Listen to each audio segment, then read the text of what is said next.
knives that I've bought over the years have pry bars that actually fold out at the bottom end of them is because knife companies know that people are going to try to use their knives as a pry bar and are like, no, don't endanger your hands like that or yourself. Use the pry bar that we put on the end of this here to do the prying, and then you can use the knife for whatever you need. Like, maybe do that.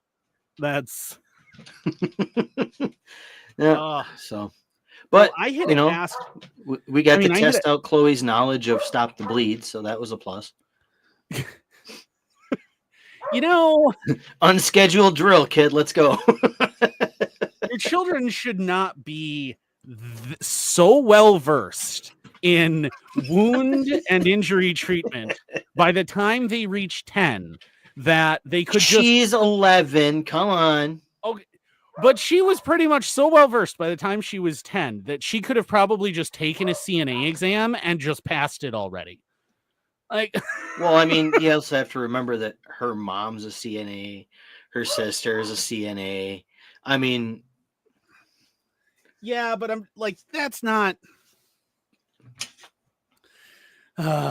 You should not have to rely. Like, your children shouldn't be like, I'm a nurse. Why? Well, because of my father. Oh, was he a nurse? No, he was incredibly good at hurting himself horrifically.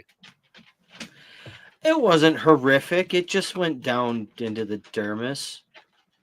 Again, this is extreme exfoliation. Okay, this is, what was his name? What was the guy's name from Game of Thrones? The one who turned that guy into Reek. God, what was his, I don't remember. But anyway, that guy, like, it's like his beauty school. Okay, it's because he did the flaying of people. And you're not supposed to just cut your skin off. I realize, like, I'm picturing that scene from Aqua Teen Hunger Force with Doctor Strange, where he's like, gentlemen, I have lost 30 pounds manually with this. And he's got the chainsaw and his legs are just bones. I need to lose another 20 pounds or I'll never be pretty.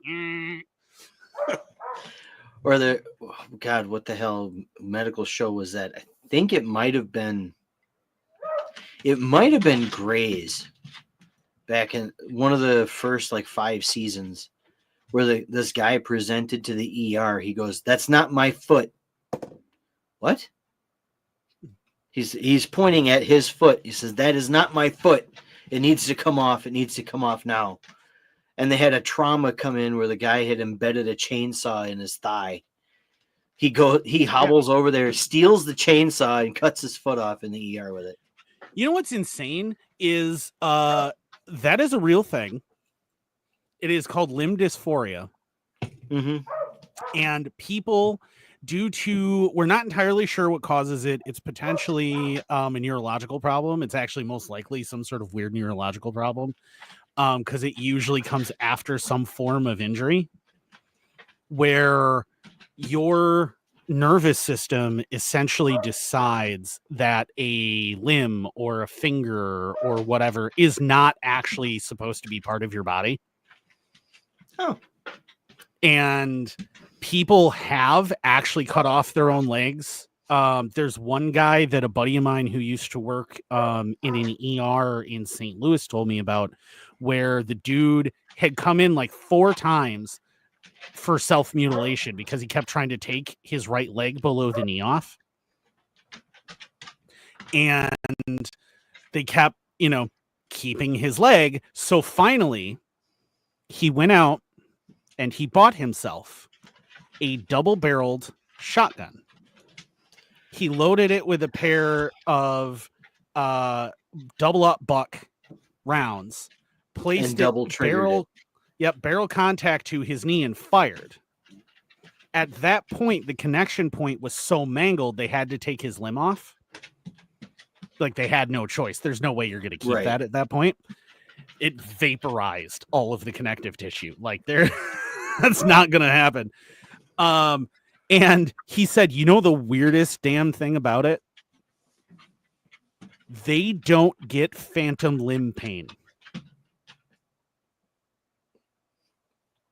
ever. Well, if the body is already saying that limb doesn't exist, for example, Yeah. it would kind of make sense that if you actually just remove it, that they wouldn't experience that. But they don't that is experience weird. any phantom limb pain, any at all. He said none. He said the guy didn't experience any long-term pain with the injury.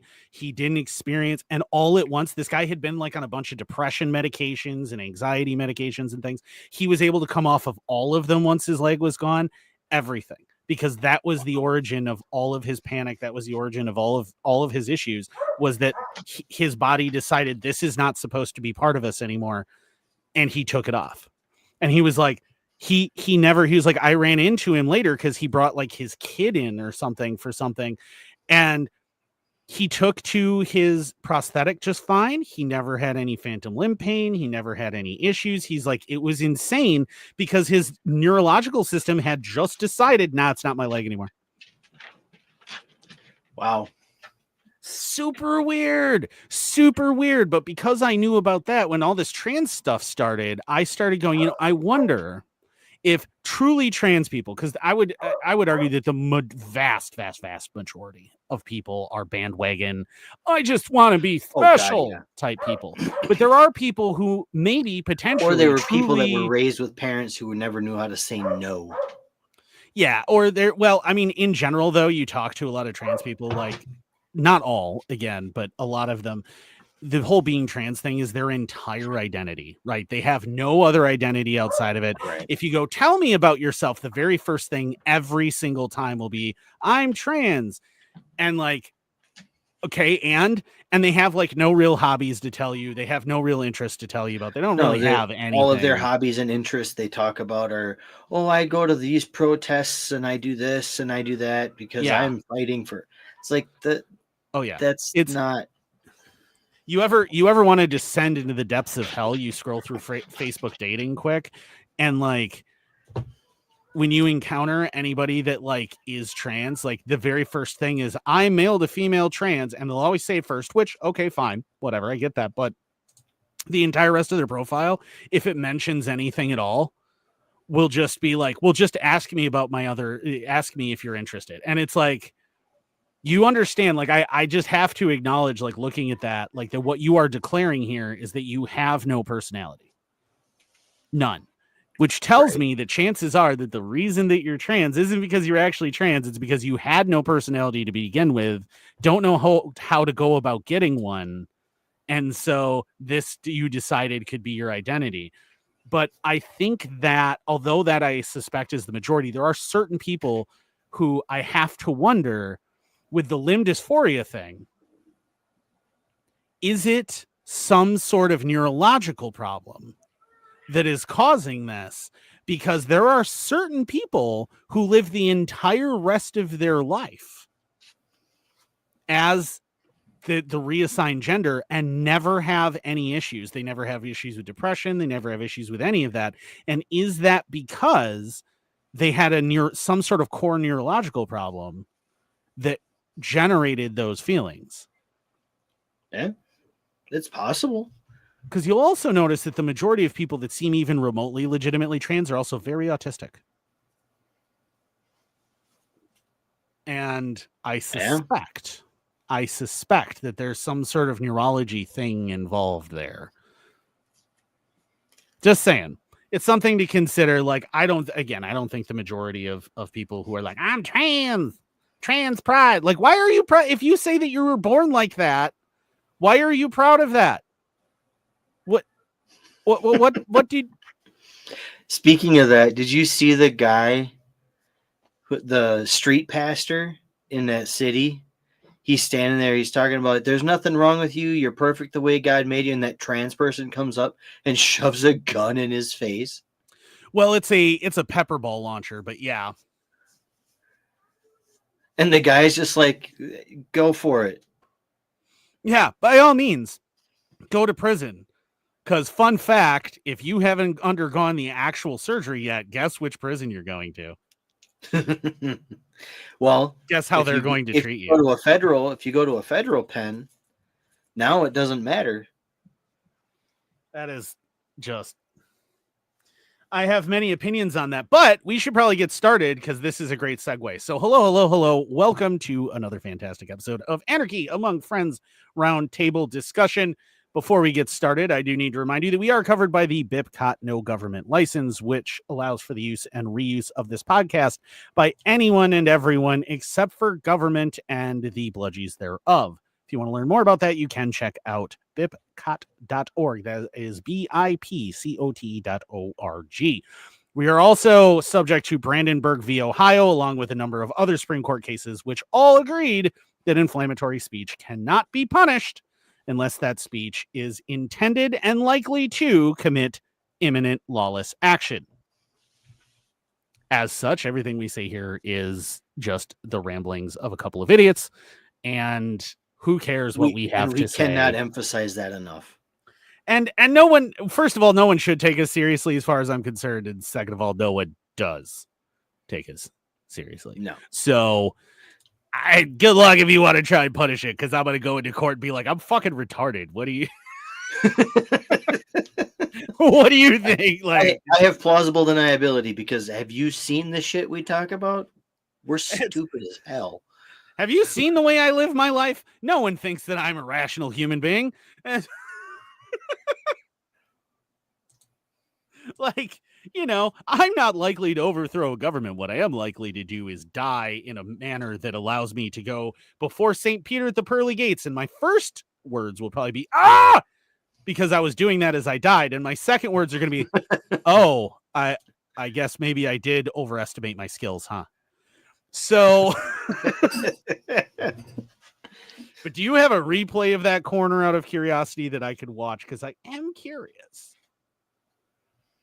But where did I? You show up and you've got half of the stack standing right there next to you, and everyone's like, "What? What just happened?" I told you I'd take us all down. Ah. You thought I was bluffing. I wasn't. Surprise, motherfucker. That was not a doorbell. Imagine like holding a doll hostage with like a 50 Smith & Wesson, and they're like, that's a doll. And you're like, oh, is it? Because it's just full of tannerite. And you're like, bang. And not just tannerite, but for legal reasons, we will not elaborate. It's just... that would be hilarious. He's got a doll hostage. We're moving in, and you're like, I told you I'd take us all down. Boom. I might go, but I'm taking you with me, motherfucker. Yeah, because I'm gonna go anyway. Right. But this is our almost St. Patrick's Day episode. St. Patrick's Day obviously was a week ago. But last Monday. But I am still wearing my Shuck Yar Law shirt, which is from a website which unfortunately is now defunct. May it rest in peace. I am also wearing a very Irish hat, which contains a lovely Irish harp hat pin. So we are going to survive on caffeine and hate. So, well, we are going to be doing speaking of that, and sometimes whiskey, and my whiskey club coming up is going to be doing Irish night. I'm going to be bringing an Irish whiskey, which is normally a California exclusive that I got my hands on. So I'm very excited about that. It is aged in California wine barrels from Sonoma. And I have very high hopes for it because especially if it's sherry, if you can get a sherry cask aged Irish whiskey, always phenomenal, because sherry just adds this beautiful sweetness and kind of smoky complexity.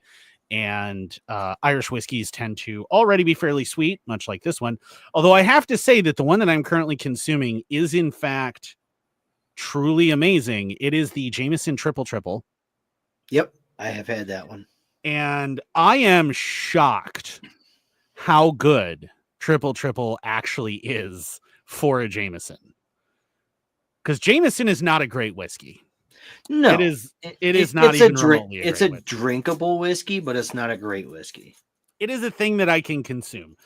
In general, most Jameson. Now, I love Jameson Orange because if you get Jameson Orange, you just throw a couple of shots of old-fashioned bitters in there, and lo and behold, you have an old-fashioned. Super great, super cheap. It's wonderful. However, generally, Jameson isn't an amazing whiskey. And I Black like their Barrel, cask mates.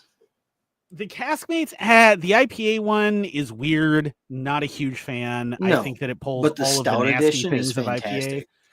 The stout's okay. It still doesn't do though to Jameson what this does. No, It I just agree with doesn't. that.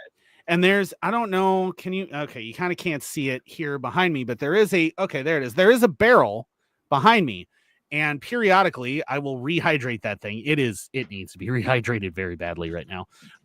But I will rehydrate that thing. And then what I'll usually do is I will fill it with either cachaca or with like a rum, a really sweet rum, a good rum. And I'll let that sit for about a month and a half in it. And that usually, like, the weird thing is cachaca out of that, because it's a charred oak. The first time I ever did it, right, that is an unused charred American white oak barrel. I did that in it, and it's a small barrel, which means way more surface area compared to volume, which means you don't need to age it as long. It's yay science. Right. But anyway, so I did that, and the cachaca, which, if you're unfamiliar with, first of all, if you, or cachaça, depending on, I don't know, I don't speak Portuguese very well, but it is the Brazilian version of rum, which is made from sugar cane, not from molasses. And it's really, really good. I freaking love it. It is so cheap, it will blow your mind, and it's really good.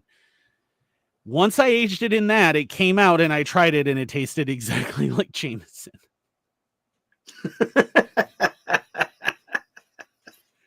Dead on, it tasted like Jameson. So that was weird. But then I took regular Jameson and I put it in there after that, because now it's soaked in the sweetness from the cachaça. And what I got out of it was effectively a rum barrel aged Jameson. Right. Or rum barrel finished Jameson. And it was super sweet, super smooth. It was actually very similar to this. Triple is aged in a combination of bourbon barrels, sherry barrels, and charred, unused American walnut barrels. And that is what produces the flavor here. You can tell. Anyone familiar with bourbon will notice it. Anyone familiar with whiskeys that are sherry barrel aged will recognize that.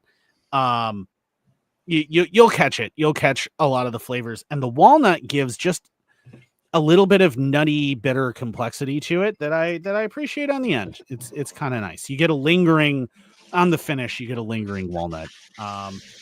Once if we ever actually get a Patreon set up and figured out, and it starts getting paid, maybe we'll do Patreon only, like whiskey tastings.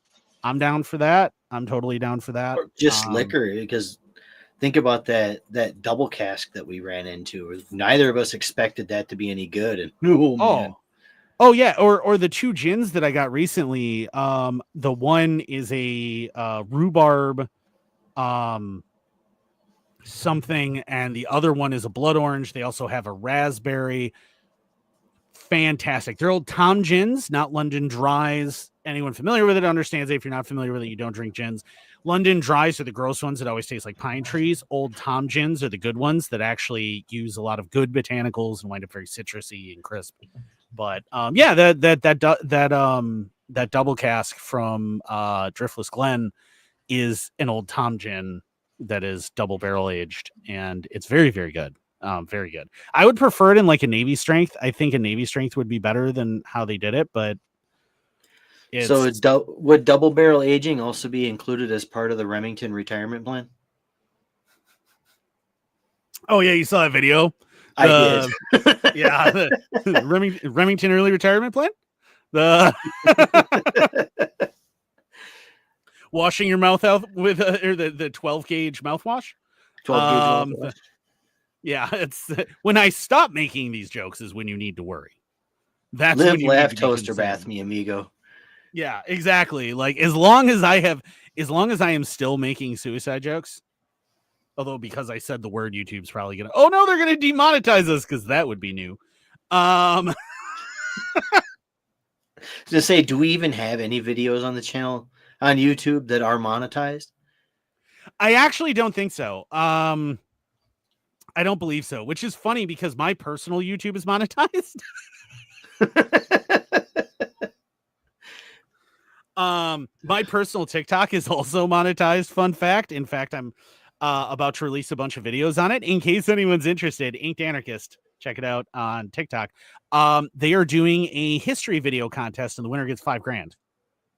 Oh, so I'm about to release a bunch of videos. I think I'm going to talk about why we have expiration dates on food because that's a really fun one.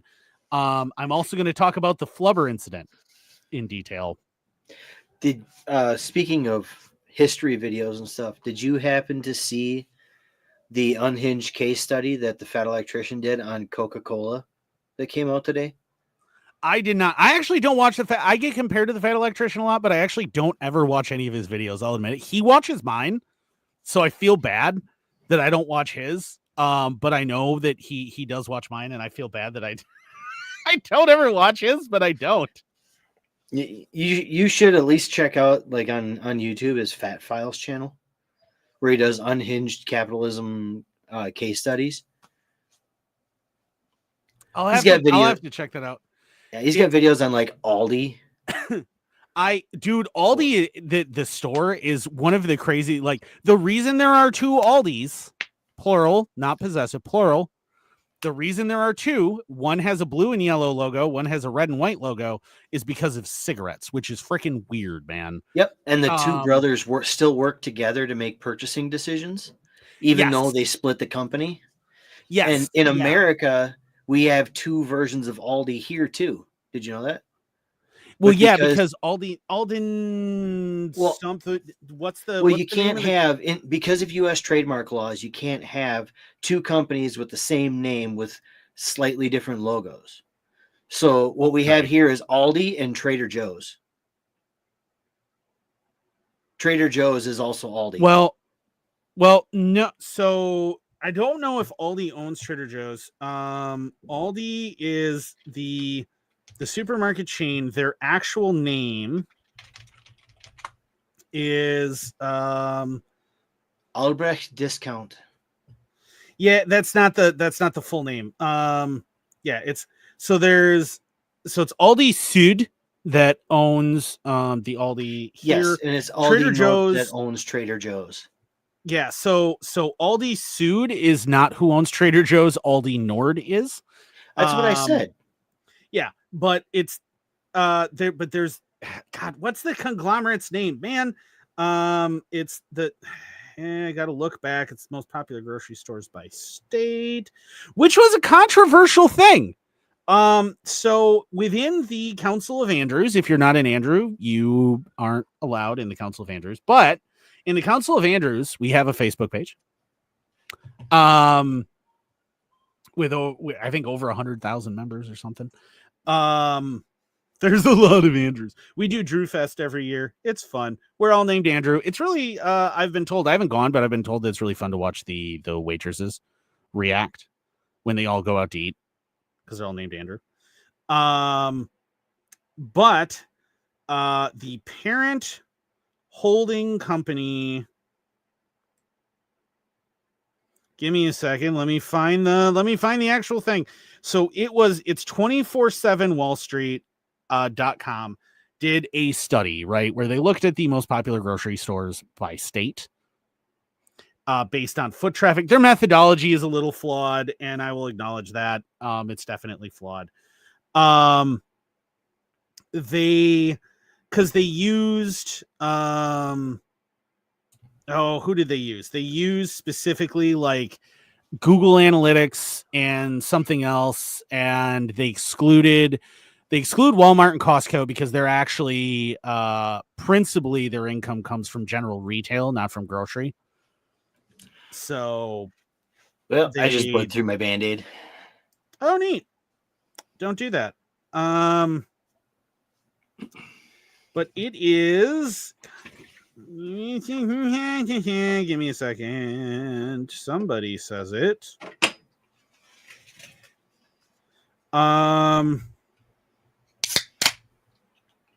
Wisconsin, by the way, according to foot traffic, is Piggly Wiggly. That I believe. See, I believe that too. There are a ton of people arguing the Wisconsin one, but I'm like, but Festival and Woodman's, who would be the only other two contenders.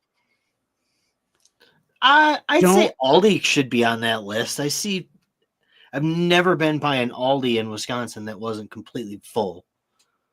Well, yeah, I can see that, but so 24/7 Wall Street tried to keep it to like regional stuff and like smaller stuff. Maybe it's NASDAQ that did it.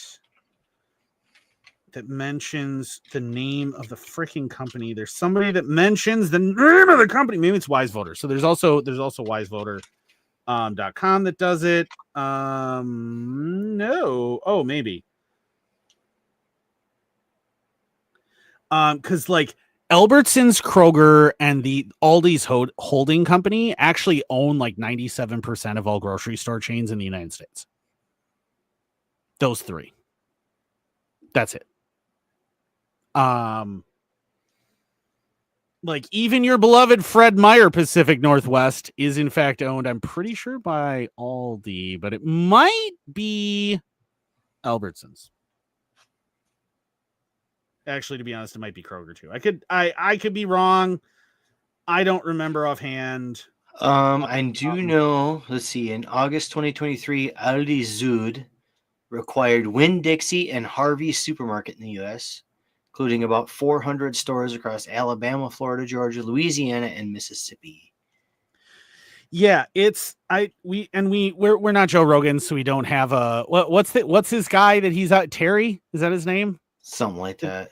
That he's always yelling at, like, look that up. We don't have that guy, I'm afraid. They can look this up for us, which is why we're having the problem, because we have to do this kind of research ourselves, you ingrates. But and this was not a planned segment, so yeah, this was not a planned segment, so I did not have this research pulled up preemptively, I'm afraid.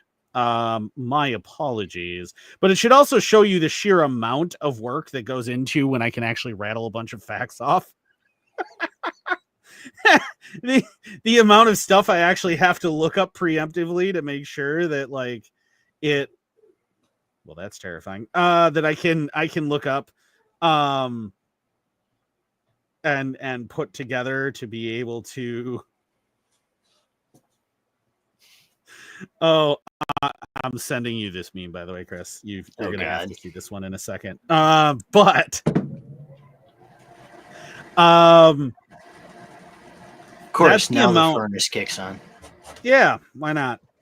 Can't believe Lou Gehrig got Lou Gehrig's disease. Who could have seen that coming? But well, it's not important. In any case, Aldi, Kroger, and Albertsons actually own basically anything that Walmart doesn't. That's kind of what it amounts to, with the exception of a few things like festivals and Piggly Wigglies. But Festival, Piggly Wiggly, and Kroger are all part of IGA. No, they're not. IGA is basically dead. It effectively doesn't exist. It was founded in Ohio, and their generic brand lines still do exist. They do, but barely. They're on the way out pretty quick. Kroger is the parent company of a whole bunch of other companies. Albertsons is the parent company of a whole bunch of them. Aldi, which is this really long, it's like Aldi Family Holdings or something in German. But they own like freaking everything. So much, and it's insane that a pair of brothers who fought on the Eastern Front managed to like wind up founding that crap. They end up splitting their stores north to south as capitalism and communism are splitting Germany east to west. Yep. And then they divide the company over cigarettes. Yeah, which is fun. But we've gone way off track for a quarter of the episode, which is not uncommon. But I want to. We so had been about that mentioning- segue that we had a half an hour ago. Yeah, so back to that segue that we had like 25 minutes ago. New study reveals staggering scope of how much DEI was infused into government under Joe Biden. A study published this week details the degree to which the Biden administration infused DEI policies into the federal government. In a report the authors say can serve as a resource for the Trump administration to continue to identify and, quote, destroy, end quote, the practice. The new study, conducted by the Functional Government Initiative and the Center for Renewing America, identified 460 programs across 24 government agencies in the Biden administration that diverted resources specifically to DEI initiatives. So hold up. 24 agencies had 460 programs, 60 24. programs centered on DEI. And it cost at least $1 trillion of taxpayer money. So they laundered $1 trillion through the federal government for DEI. $1 trillion for DEI. The trillion with TR at the beginning. That is not an M. TR. Trillion. That's not even a B. TR. Yeah. In 4 years. 4 years. The study lays out DEI infusion across several federal agencies, including the Defense Department's plan to integrate environmental economic justice tools into training. FEMA's need to, quote, instill equity as a foundation of emergency management, end quote, which makes absolutely no sense. And the Labor Department's push to, quote, embed equity in a sustainable manner that recognizes the multiple and overlapping identities held by workers, end quote. Okay, if your identity overlaps with someone else's, I would like to quote Dwight Schrute and say that identity theft is not a joke. Right? If you have multiple identities, maybe you should seek therapy for that. Or psychiatric help. Take your lithium. Take your lithium, Brittany. But anyway. Yourself without your lithium. Yeah. You know how great that would be, dude? That's like the Snickers commercials. You're not yourself when you're not on your lithium. And they take their lithium. They go from Joe Pesci to some like blonde chick who's like, oh, sorry, I'm just a Virgo. Like, oh, that'd be fantastic. Oh, I feel like we need to do this as a sketch. There is no way that doesn't get removed from YouTube. There is no way that doesn't get removed from Facebook. Like we are permabanned from anything and everything after that happens. It would be funny, but no shit. Well, then we just upload it as a Rumble exclusive.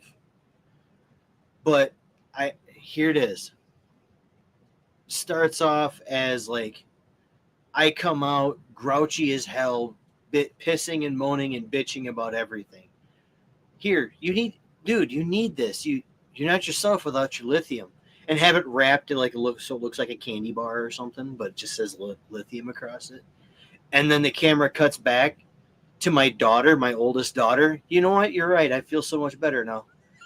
You'd have to be like in a full Marine Corps outfit and just knife handing people and swearing. And it cuts to my daughter in like a crop top and some shorts.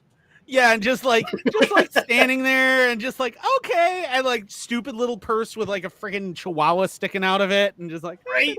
Nah, cat backpack. Yeah. That would be hilarious. You're not yourself without your lithium. Oh, thanks. Yeah, that would be funny. All right, that would legitimately that would be a very funny, very very. You know funny. what? You know what? If you record it, I will get my daughter on board. She'll do it.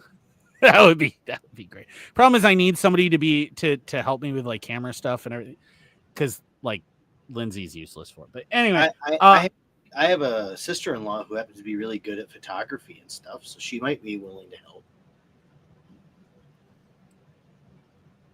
if she even understands the rule of thirds, she is already ahead of Lindsay. I have attempted to explain. It does not. Well, you're already ahead of me by saying the rule of thirds, because I have no idea what that is. So I ran a photography studio. Like, yeah, I know. But on his first day in office, President Joe Biden signed Executive Order 13985, which was aimed at carrying out the stated goal of, quote, advancing equity and racial justice through the federal government, end quote. Quote, this order mandated a whole of government approach to injecting DEI philosophy into the federal budget. The study says, in alignment with this directive, the Biden administration apparently spent trillions in DEI-related initiatives in a manner and at a speed that has shrouded public awareness of the financial burden, end quote. The report outlines how, over the next 4 years, the amount spent on DEI efforts was staggering. The cumulative budget of these programs exceeds $11 trillion, the report says. However, this figure does not encompass all DEI-related expenditures, nor does it include every program across these agencies. The findings reveal a substantial increase in DEI spending, largely attributable to policy directives under the Biden administration. I need to inject a correction here. Andrew missed the period. It's $1.1 trillion. Oh, whatever. 1.1 trillion. That's a big difference. Not for the federal government. I mean, $11 trillion is approximately a little less than 1/3 of our national debt. So no, that's a big. Okay, fine. What's $10 trillion between governments? I mean, that's fair. Of the programs identified, 10 are exclusively dedicated to DEI and could be considered for quick elimination. 144 allocate significant resources to DEI initiatives and should be reviewed if those are to be ended, and 306 programs incorporate DEI to varying degrees, though the extent of their DEI focus is indeterminate based on the available documentation. So I think that the article goes on. I want to point out, though, because the reason I wanted to bring this up is, one, is because yet another absurd spending by the federal government. Right? Like, why we can't... what's the national debt counter as of today? Last time I checked, it was 36. Like $36 trillion? So, a 36th of the entire national debt being spent. $1 trillion. $1 trillion. Elon Musk. $36.634 trillion. So Elon Musk's worth times more than 100. Yep. Was spent in 4 years to put equity in disaster relief. You know, the same disaster relief that couldn't actually help anybody in North Carolina. Yeah, $700 was all they got. And it was that. Alone. Yeah, that. So let's... I want to highlight that, first of all, and that is absurd, right? No one needs that. No one needs that. That doesn't need to happen. You don't need to do 406 fucking programs to go, oh, hey, occasionally people are racist. It's no. And you know how you achieve equity? You know how you achieve equity? You give people equity in opportunity, not equity in outcome. But that's equality versus equity. Yeah. See, I'm okay with equality of opportunity. I'm not okay with equity of outcome. Mm-hmm. which is the definitional difference between the two. Yeah. So like, if you like, that's number one, right? And these programs are, if you look at them, are the definition of performative.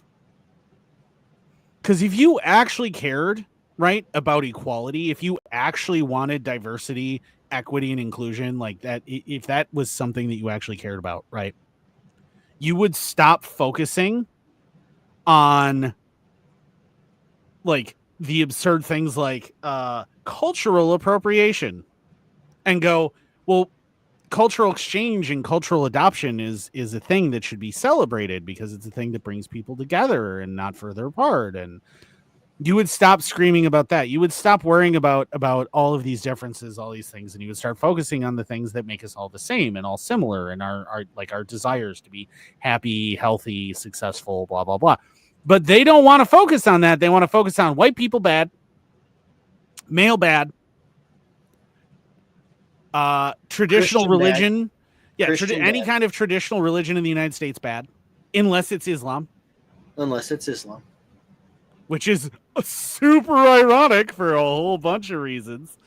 You know, I'm not This saying video is not going to be high in rankings on the YouTube algorithm. I really don't want to anything bad to happen, people, but I would really love it just once to see the LGBT for Palestine crew march through Gaza saying from the river to the sea, just to see what happens.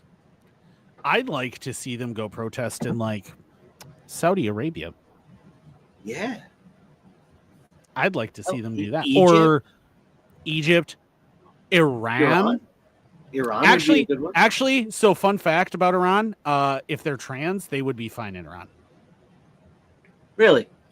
Yes. In fact, most Arab countries, if you're trans, you're probably fine. Because years ago, this is super weird. True story. You can look it up if you don't believe me, and I guarantee you a bunch of you aren't going to believe me, but go ahead and look it up. Years ago, an imam who was very close to the Ayatollah Khomeini declared that Allah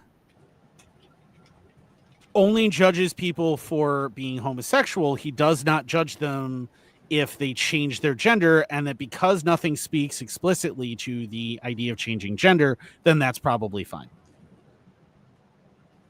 And so one of the countries in the world that is furthest ahead in adopting the ideas of transism is in fact post-revolutionary Iran. It's weird, but I swear to you it's true. You're not allowed to dance in the street unless you're a male, but you can totally transition to a female if you wanna, or from a female to a male. That's totally allowed. Super weird. In fact, some of the first instances of trans regret that we ever had was from Iran, because there was a bunch of guys there who were gay who thought that it would make their gay lifestyle easier if they transitioned to a female, and then realized that it did. Well, and that's something that is talked about pretty heavily here in the U.S. Or I shouldn't say it's talked about heavily. It's ignored heavily here in the U.S. Is people who do transition have the same suicide risk, which is 42% higher than the average population. Mm-hmm. Even if they transition, that number doesn't change. Yep. Yeah, because you're not actually addressing the mental health issues that were causing things in the first place, and you really need to do that first. And if you've addressed those issues and you've worked through things and you're getting better there, and you still feel that way, like fine, whatever. Like, again, I don't care what you do with your body. That's not my business. That isn't. I don't care. I don't care. I'm all about body mods, man. I love, like, the piercings and gauged ears and I'm obviously heavily tattooed. I've had my ears pierced. I actually hate it. It drove me nuts. It was an autism thing, sensations, but I love the way it looked, but I had to ditch it. I'm all good with that. You want to split your tongue, like goth chicks with split tongues, call me. But I'm all good with body mods. I love body mods. None of that stuff bothers me. Like that's you do you, bro. But don't demand that I know that you're just a bandwagon person and then I acknowledge like what you demand. Okay. There was a government report not long ago that came out that had to acknowledge the pronouns of the people involved, and one of them was like a dog or something. Yeah, it's ridiculous. Well, I don't care if you identify as a fucking Shih Tzu. I am not obligated to bark at you. No, I'm not going to come over and smell your ass because you think that that's the right way we need to introduce ourselves to one another. We can, and I guarantee if you come over and smell my ass, I'm going to do everything I can to fart in your face. I mean, yeah, like if somebody wanted to get down and smell my ass because they're under the impression they're a dog, like I'm going to let them because like, all right, that's your funeral. But exactly. I would not do that. I just had haggis last night. You might not want to do that there, Fido. Well, it was just St. Patrick's Day. I've had a lot of corned beef and cabbage. Yeah. I felt kind of bad for my coworkers the next day after we had corned beef and cabbage here. Yeah, like you do not. Well, we had we did Reuben's the day before, right. And then we did corned beef and cabbage, and then we did more corned beef and cabbage because obviously we had a bunch left over. But like I have consumed a large amount of whiskey, a large amount of Guinness, and a large amount of corned beef, and most importantly, a large amount of both cabbage and fermented cabbage. And I assure you, you want none of that. I don't want any of that. Like, if I could get away from myself sometimes, I would. So you don't want to do that. But if you want to identify as a dog, by all means. Personally, I think that the DEA should start recruiting their drug sniffing dogs from the pup play community. I'm all about that.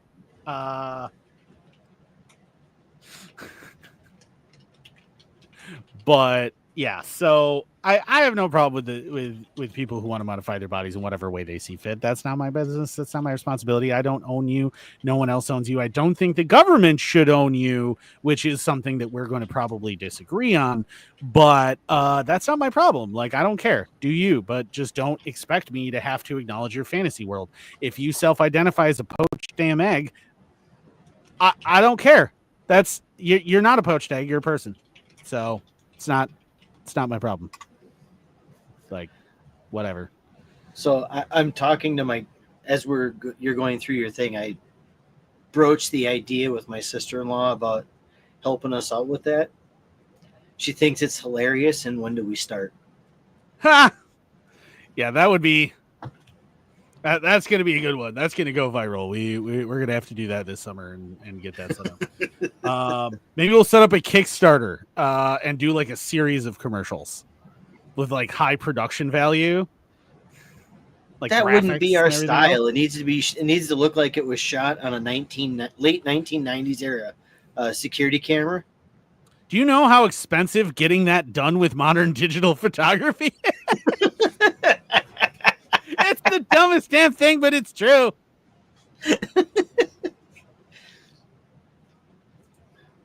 Shoot the whole thing on a ring. Oh, dude, but like, I want it to look like those commercials. It's like, I also want to do the Real American Heroes and do a series of those, but like people who are actually like real American, and continue, but not associate with Bud Light because fuck Bud Light. But like, do you remember when Bud Light used to have Real American Heroes? I remember. What? And then Back they before changed it to Real Men of Genius. Yeah, Real Man of Genius. Yeah. It's I love those, right? Like the today we salute you, Mr. Giant #1 foam finger inventor. And I love those commercials, man. I love those commercials. And then they decided to have a dude in a pink bathtub as their spokesperson. There's actually a listing of all of the real American heroes. Awesome. Yeah, there's a few that I want to do. There's definitely a few that I want to do, but we digress. We're almost halfway through this fucking episode. We're having too much fun. That's the problem. So we just talked about the absurdity of DEI. Should we talk about why I named this episode Your Puppy Doesn't Know Gun Safety? Yes, this story leads me. Okay, I want to preface. No, we're gonna read this story first, and I'm gonna tell you about something that happens literally every year in Iowa. So the headline is Dog Shoots Owner After Getting Paw Stuck in Gun Trigger Guard, police say. Memphis, Tennessee, because There's of course the this surprise. happened in the American South. Police in Tennessee say a man was grazed by a bullet after his dog's paw got stuck in a gun trigger guard, causing the weapon to fire. Officers with the Memphis Police Department responded to an accidental injury at a home in the Fraser neighborhood around 3:50 a.m. Monday, WMC reports. On scene, officers spoke with a man who said he was lying on his bed with a female friend. Mm-hmm. Nice. When his dog, a pit bull puppy named Oreo, jumped on the bed. Oreo tried to be a good boy, but he did not succeed. The dog's paw got stuck in the gun's trigger guard and ended up hitting the trigger, according to police. When the gun went off, apparently he and his female friend are into some really weird shit. If they have a loaded firearm in bed with them, I try not to judge, but I draw the line at guns. I have met some interesting women in my life. Yes, some interesting women in my life. And I have heard of some very strange things that women are into, right?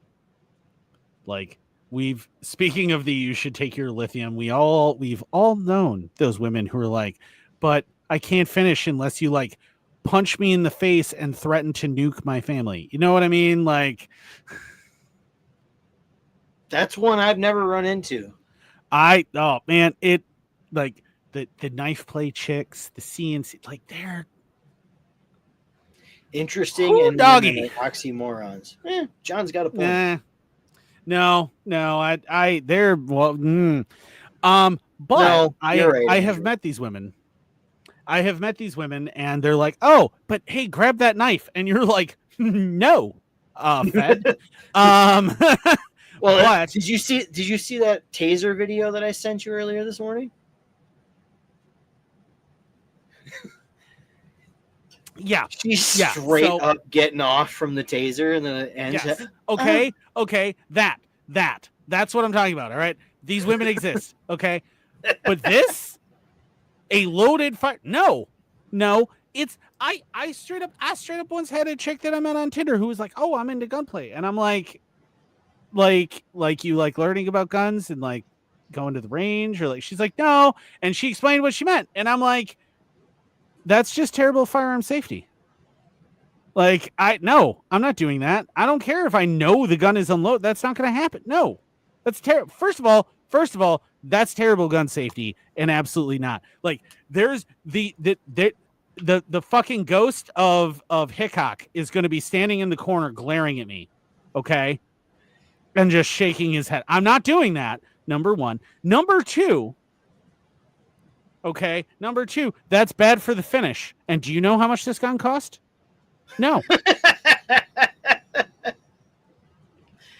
Not wrong. Absolutely. No, absolutely not. No, I will not take your custom Korth and put it there. I'm sorry. No, yeah, like if it was a Korth, I'd just be like, I'll show you a baseball bat, and you're not gonna like it. Like, are you kidding? No, how dare you? Do you know how much a Korth costs? Oh yeah. It's you. So You could buy a lot. So anyone who doesn't know, right? Those who know, but anyone who doesn't know, you could buy a Lago Alien with the optics cut, everything, all the trimmings for the same price as a Korth 1911, but you would still probably be happier with a Korth 1911. It's the same thing as like, could I buy? I could buy. I think I calculated once 18 brand new, fully loaded ZL1 C8 Corvettes for the same price as a McLaren F1 GTR. I would still rather have the McLaren F1 GTR.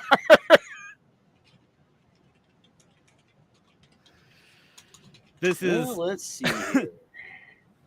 But anyway, so when the gun went off, the victim was grazed by a bullet in his upper left thigh. He was taken to the hospital in non-critical condition, thankfully. The victim's family says both he and Oreo are doing fine. Police say the man's friend left the home after the incident, taking the gun with her. Officers found shell casings in the front room floor. Casings, plural? How many times? That's not even the dog just accidentally getting its paw stuck. That dog was like, "Oh, you mother! I can see the bottom of my boat." I saw what you did with her. No, you need to be put down just like you would do to me, motherfucker. That was cultural appropriation.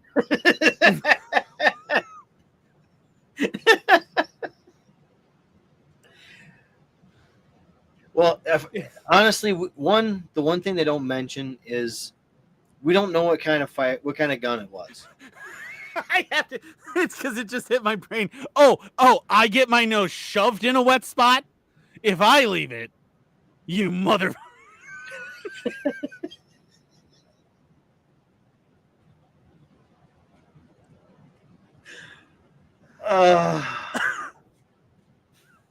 Sorry. Anyway, continue. Train of thought completely fucking gone. That dog was pissed. It was like, what? Seriously? I get a rolled up newspaper. She gets head pats. What is going on?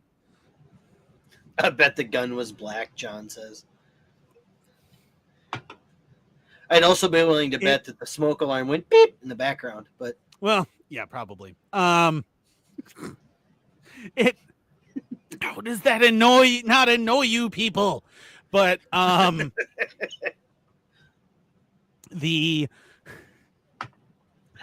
it may not have been though. It because I mean, like, it could have been like silver on the upper slide, right? The slide could have been silver. It could have been FDE.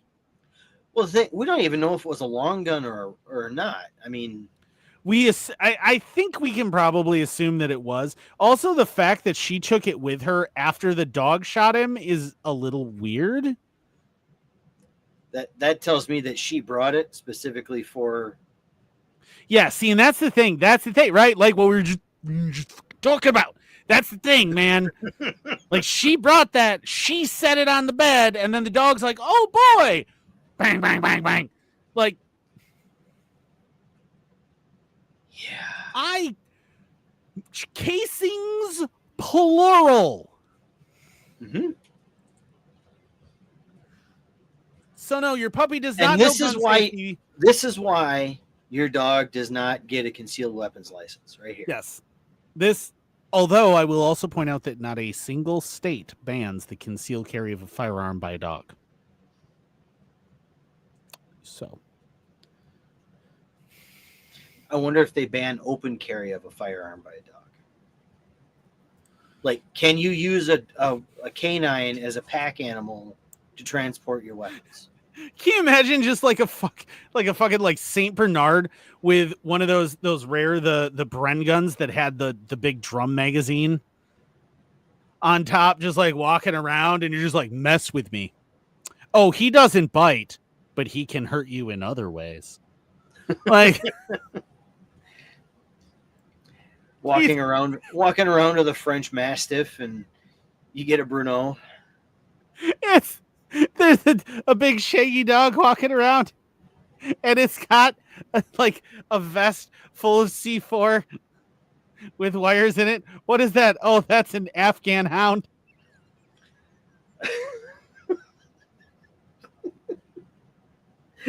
He's on his way to celebrate that other Muslim holiday, Kaboom. Oh, God. Oh, we are... You can't cancel us. We don't make any money. Right. Not only that, but we're going to be like delisted from everything anyway. So, like, who cares?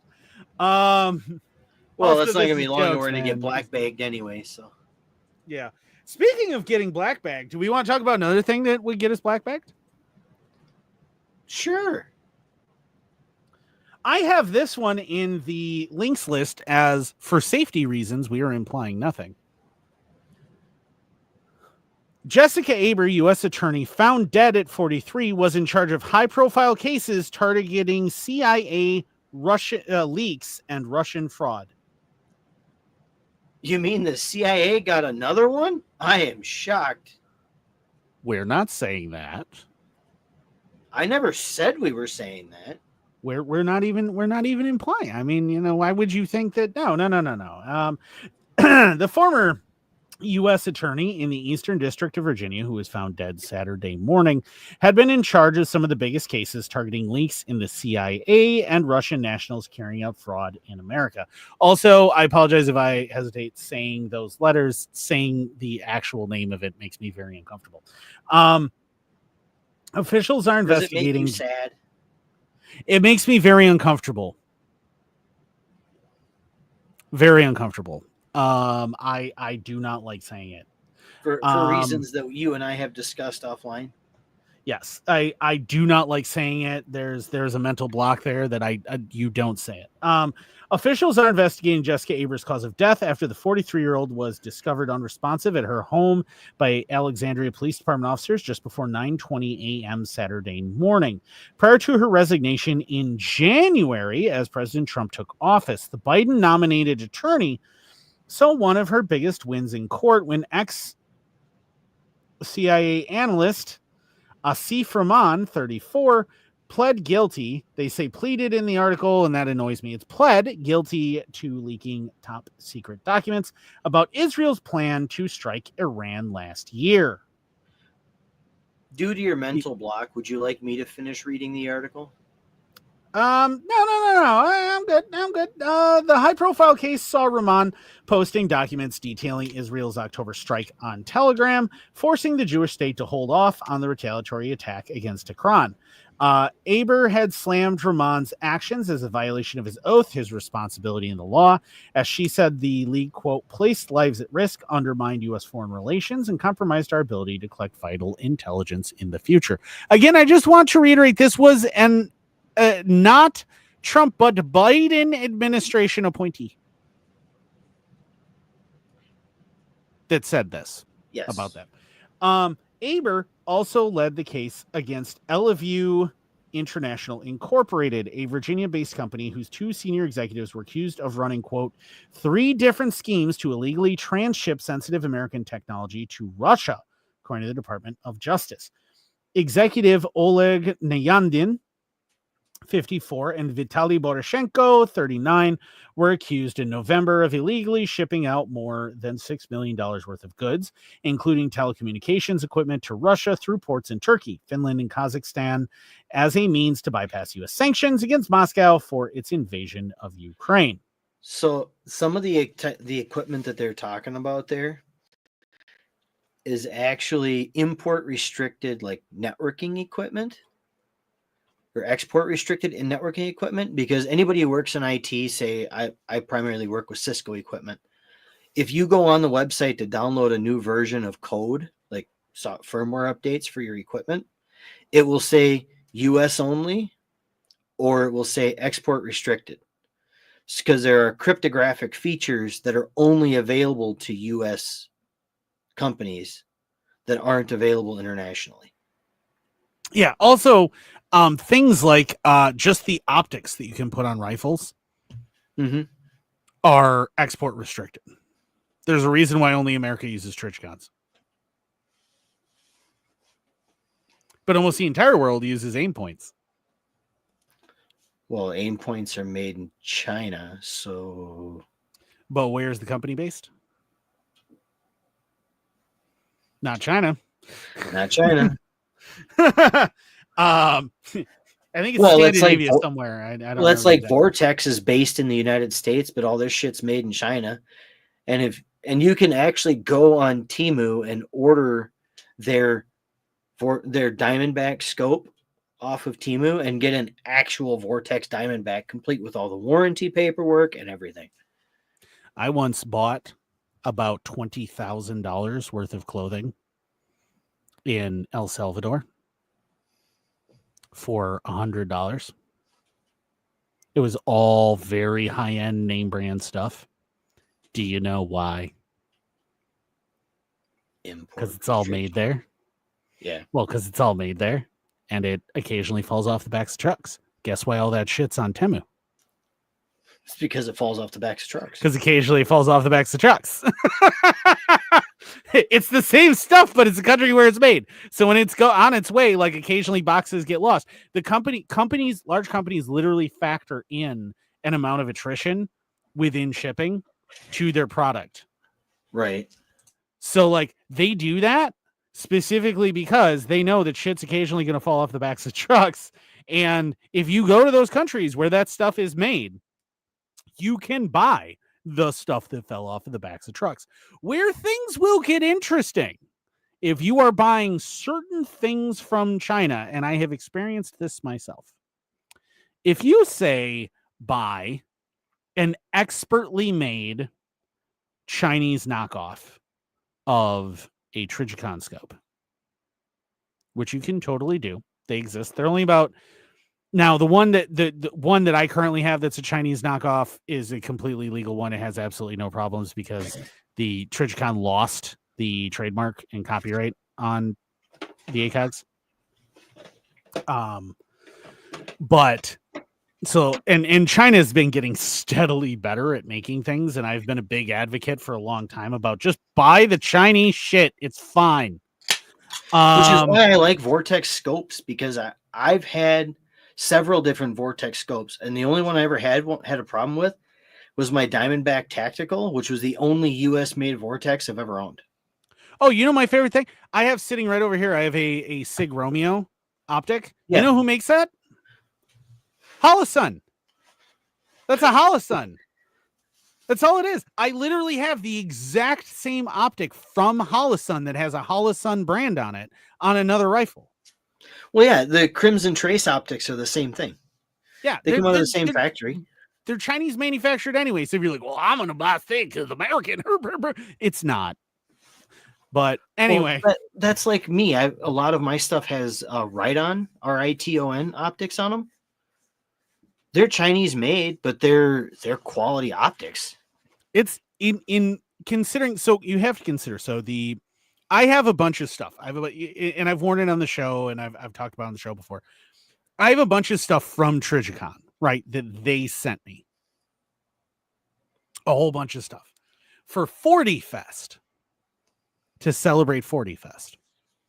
Why was it 40 Fest? Because it was celebrating 40 years of the Trichicon ACOG. That is how old the ACOG is. It is 40 years old. It came out in 1987, which is also why I have a Trichicon Party Like It's 1987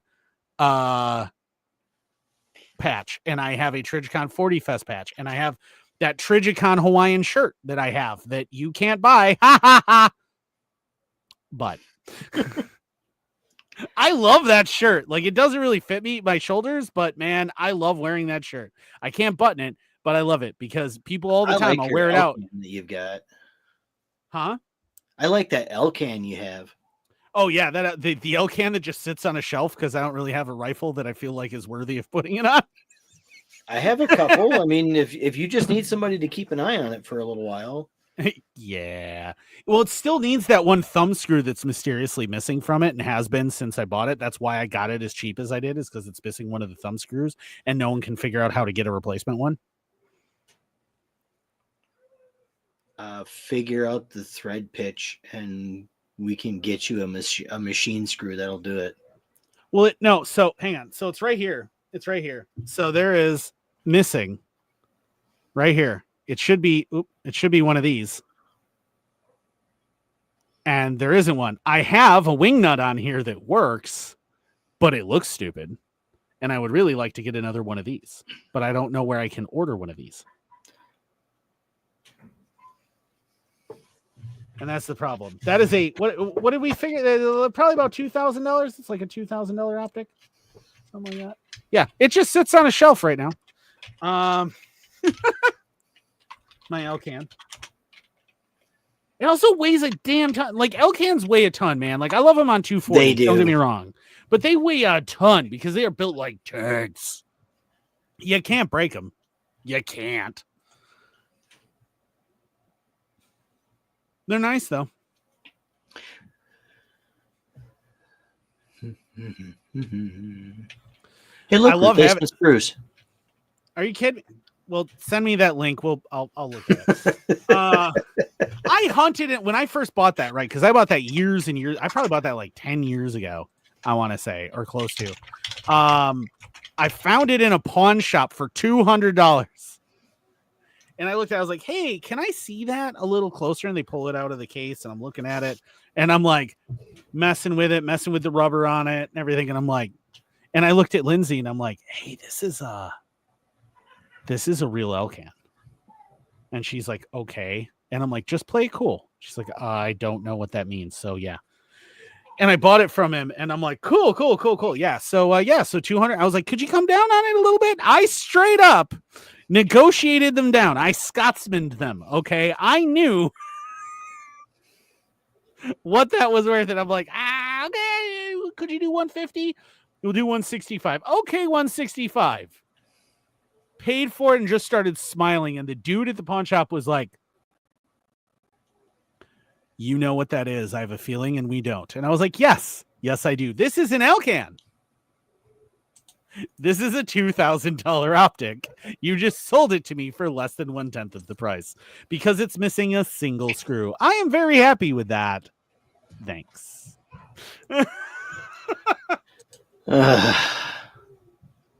And what was their reaction to that? He just went, oh, are you serious? And I'm like, go ahead, look it up. A single Google search on your smartphone would have told you what this is. It says Elcan on it. How did you not know? It's a beautiful thing. But anyway, so I have to laugh though about this whole article too, because it mentions like that investigation and those guys that were shipping stuff to Russia. They were Oleg Nyadin and Vitaly Boroshenko. Could you be more obvious? No, we are not yet. We're not sending anything to Russia. It's don't know what you're talking about. It's only going to Belarus. It's okay. It will go. That's not any better. I know that. We are sending to just Ukrainian neighbor. It will be fine. Oh, Poland? Yes, Poland. That's definitely what we're sending it to. Don't question it. The case came just 2 months after Aber secured indictments against 2 Russian nationals accused of fraud and money laundering. Sergei Ivanov and Timur Shukmamentov. I am not great at Russian. I'm not going to lie to you. Who had $10 million rewards for their arrests, were allegedly behind one of the largest money laundering operations online that, quote, catered to major cybercrime marketplaces and ransomware groups and to prolific hackers responsible for some of the largest breaches in data targeting critical U.S. financial infrastructure, according to the United States Secret Service.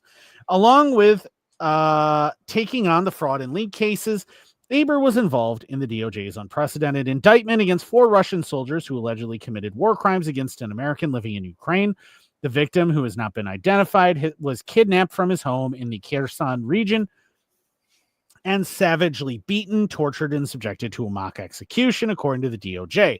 The defendants were identified as commanding officers Suran Suryanovich. There are not enough vowels in his last name.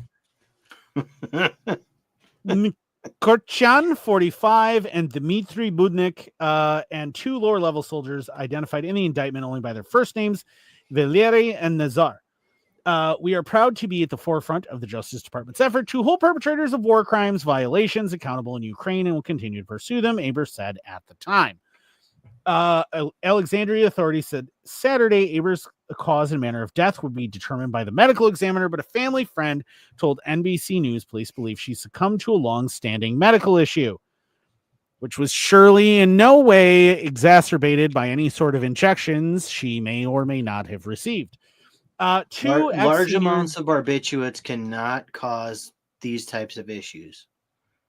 For legal reasons, that is my exactly. For legal reasons, that is my official stance on the matter.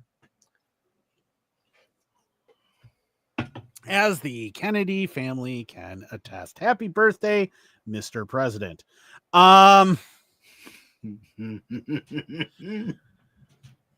and raised in Virginia, Aber graduated from the University of Richmond in 2003 and earned her law degree at the William and Mary Law School in 2006. Before being named U.S. Attorney for EDV, she was an assistant U.S. Attorney in the district since 2009. She then served as counsel to the Assistant Attorney General for the Criminal Division of the Department of Justice from 15 to 16. Aber touted that her time in government was dedicated to restoring public trust in law enforcement, with the official notched more than 50,000 miles in her Hyundai as she drove around Virginia to speak with local residents. Boy, this is written very poorly. But anyway, she told it's the Washington Post in January. The Post generally isn't this bad. Yeah. In one of her final LinkedIn posts, Aber shared a quote lovely end quote photo of the U.S. attorneys at a 2024 conference that was signed by then AG Merrick Garland. It was lovely, though, to receive his surprise in the mail. She wrote, good memories. But she was in the process of pursuing. She had already pursued these Russians and things and done just fine. Nothing major had happened. Blah, blah, blah. She starts pursuing some other individuals who are slightly more American. And she mysteriously dies as she's in the middle of doing that. I'm implying nothing. My lawyer has advised me not to elaborate any further. My life insurance agent has advised me not to. I also want to make it perfectly clear that I am in no way suicidal. No. And have no major medical issues that my doctor is currently aware of. Remember, we were only joking earlier about the Remington retirement plan. If we are joking about it, it's fine.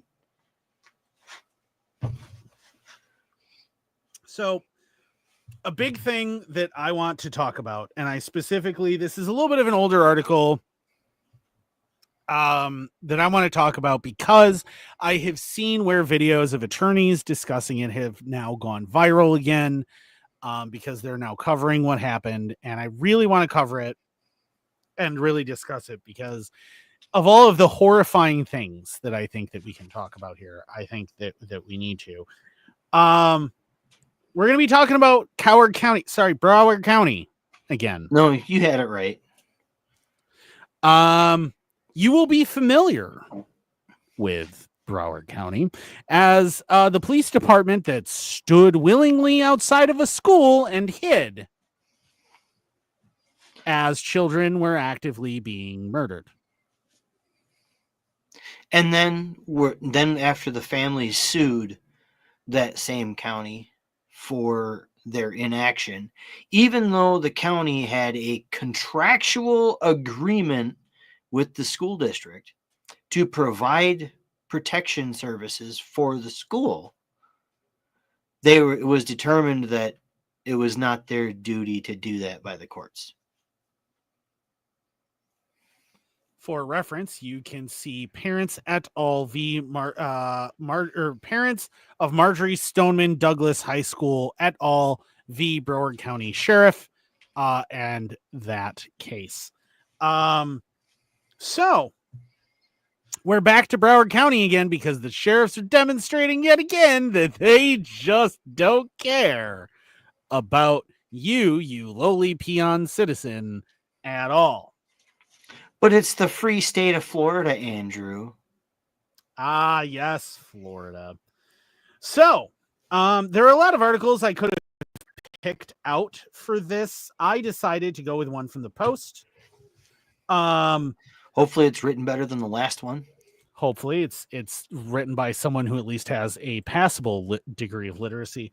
How a Marine mom found herself falsely imprisoned, shivering on a jail cell floor on Christmas morning. Jennifer Heath Box, and I'm going to gloss over a lot of this article because the details are easy to sum up. Shivered on a mat on the floor, her back pressed against another inmate's back as they desperately tried to stay warm. The air conditioning blew a frigid breeze through Broward County Jail in South Florida. Guards walked by wearing coats and beanies. It was Christmas Eve. Her son, a Marine, was leaving on the December 27th to spend 3 years stationed in Okinawa, which is misspelled in the article, Japan. And the police had arrested the wrong Jennifer. I want to emphasize the wrong Jennifer. Just Jennifer. Jennifer. Okay. So I'm not going to go into the rest of that article because I can sum this up very, very quickly. Let me run you through what occurs in the police body cam footage. An officer by the name, I believe, of Perazza. Officer Perazza of the Broward County Sheriff's Department shows up in the mall in which a woman named Jennifer Heath Box. No, that's not right. No, in which a woman named Jennifer Heath Box was currently working. The woman he is standing there speaking to is named Jennifer Heath Box. That is who he has shown up and is currently speaking to, okay? Because he has a warrant for the arrest of a woman for child endangerment. Okay? Now, the name of the woman that he has a warrant for child endangerment for, the name on the warrant is what, Chris? Jennifer Del Carmen Heath, who was 23 years younger and nearly a half a foot shorter than the Jennifer who had just gotten off the cruise ship. Right. Okay. So again, Jennifer Heath Box, okay, who is married. Box is her married name. Heath is her maiden name, but she kept it as her middle name. Yep. She is twice the age of the person that he's looking for. She shares a Jennifer for a first name, and Heath is in there somewhere in her name. Okay. Twice the age, different hair color, different eye color, different birth dates, different social security numbers. She gives him her ID. He looks at it, verifies that it's not the right driver's license number. He says child endangerment. She goes, who did I endanger? He says your own child. She's 48 and had no minor children. Yes. Her youngest child is 30, which she states in the video.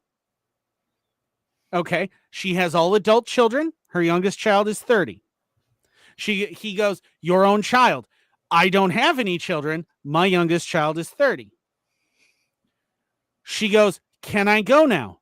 He says, there's no way, there's no scenario that you walk out of here not in my custody. She's like, but I'm not the person on the warrant. And he goes, I believe you are. Okay. Again, let's recap here. Different name. Birth date is different by 23 years. Yeah. Different hair color, different eye color, different height. No minor children. Has been out of the country. And different states. Different state. Okay. Right? Everybody's up to speed on this. Okay.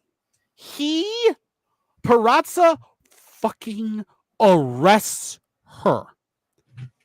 But wait, in the spirit of anarchy among friends, it gets better. Okay. Because any reasonable person would look at this and go, well, he arrested her.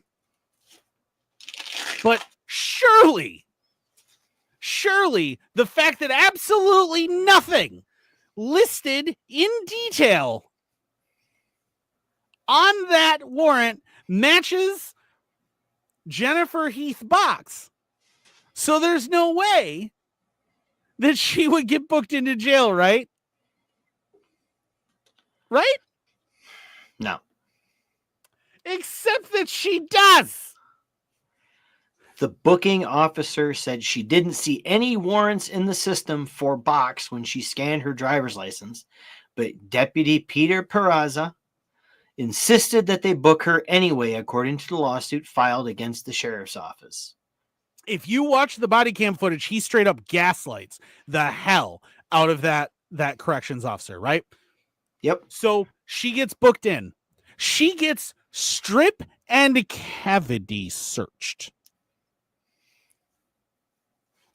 Okay. So if you're keeping tabs, if you're keeping up here, so this is a woman whose name is wrong for the name on the warrant, whose birth date is wrong by 23 years.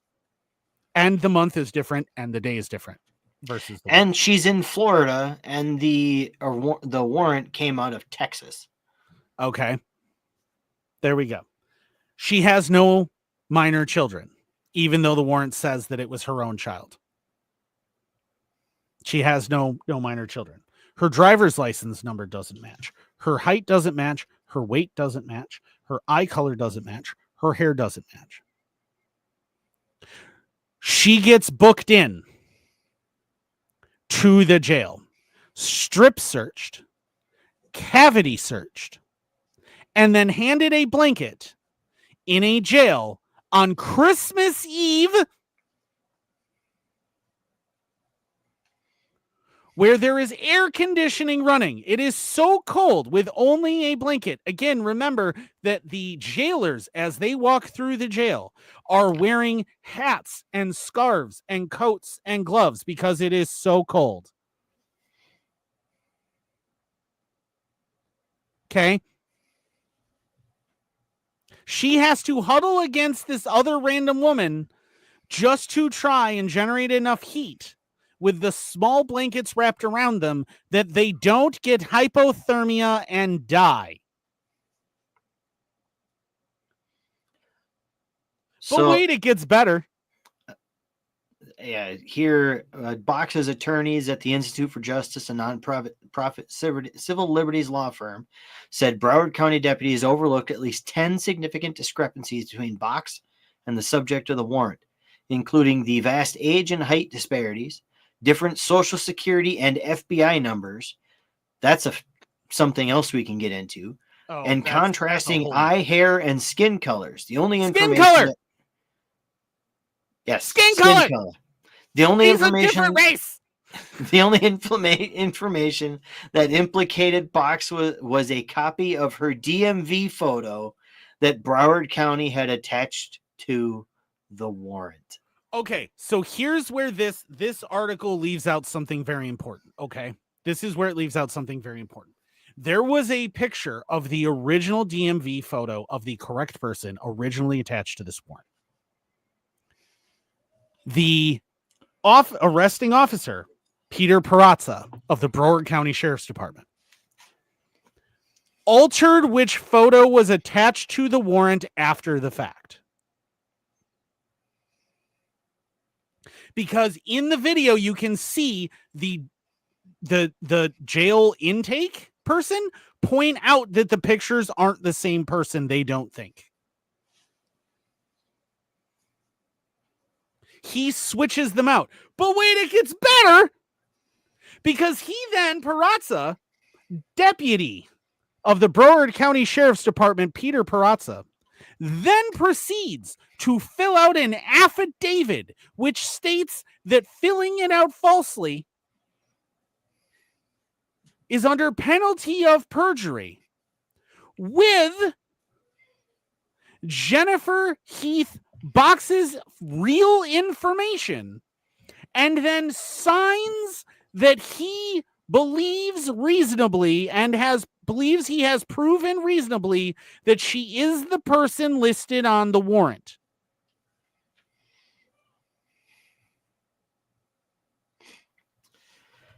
And then the last section of this article from the Post says no employee misconduct found.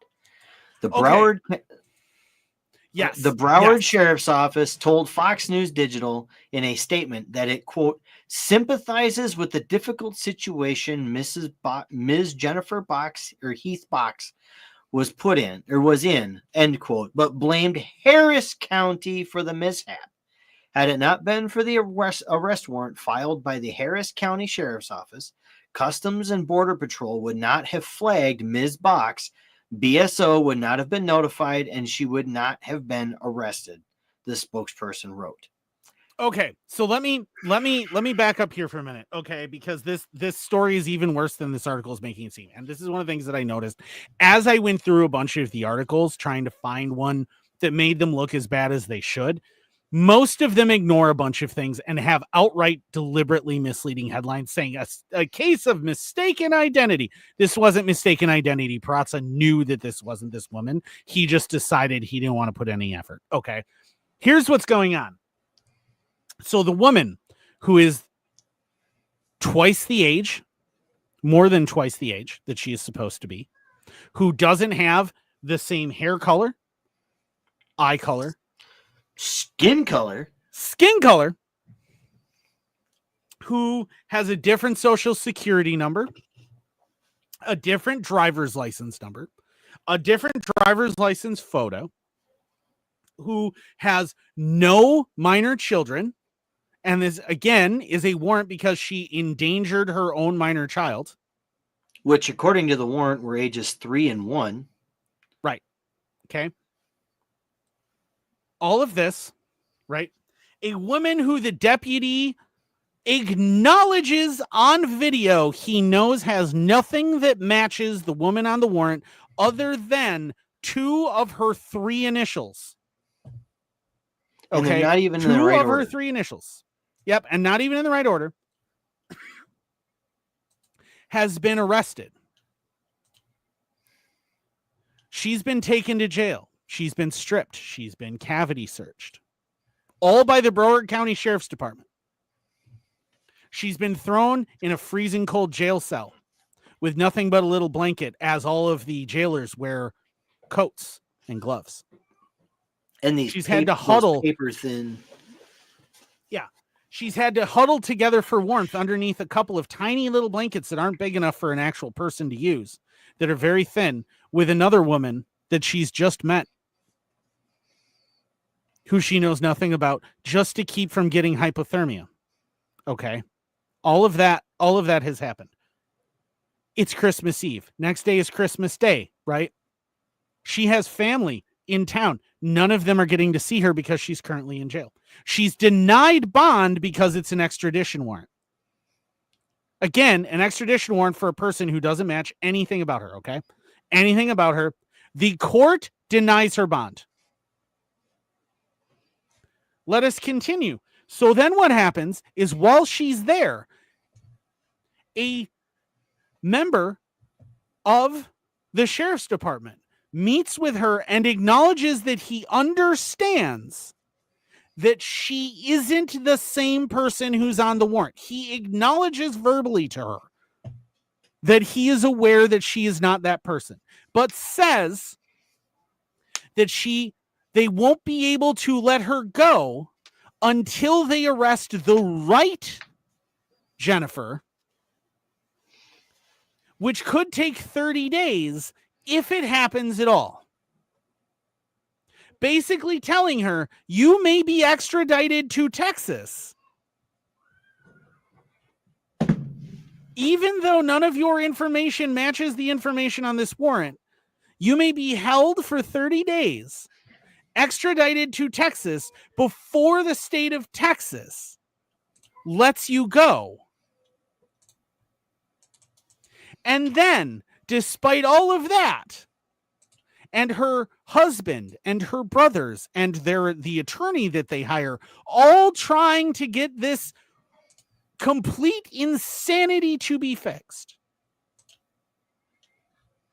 she's told, not too bad. It would take 75 hours for her to be released. She has never received an apology. She has never received an admission that the Broward County Sheriff's Department screwed up. Yep, and I want to read these last couple paragraphs of the Post article here. Institute for Justice Attorney Jared McLean said that while Harris County and CBP also made mistakes in this case, it quote, does not excuse the behavior of Officer Peraza or the Broward County Sheriff's Office. They had a duty to ensure that the person they were arresting was actually the subject of the warrant, especially in the face of Jennifer's repeated credible insistence that they had the wrong person. CBP flagged Box's name to BSO before she left for the cruise, according to her lawyers, giving deputies ample time to confirm her identity before they, quote, decided to arrest the wrong Jennifer. Now, here's the other thing. Okay, when you get arrested, anyone who's ever been arrested knows, right? John's in our comments. I know you know, buddy. Welcome back, by the way. Anyone who's ever been arrested knows they take your fingerprints. They run them through APHIS. Do you think that the wrong Jennifer's fingerprints matched? No, they didn't. That also flagged. Okay, that also flagged. BSO, the Broward County Sheriff's Office, made similar errors in at least 2 other mistaken identity arrests, including one in which a man spent 5 days in jail before police even bothered to run his fingerprints and confirmed that he was the wrong person, according to the lawsuit, which is currently the thing that was filed in December. Actually, I think it was filed in like September, but the first hearing was in December. Anyway, despite this history of jailing innocent people who share a name with someone with an outstanding warrant, Broward County failed to adequately train its officers or implement new policies, practices, or customs, ensuring that BSO staff verify the identities of arrestees.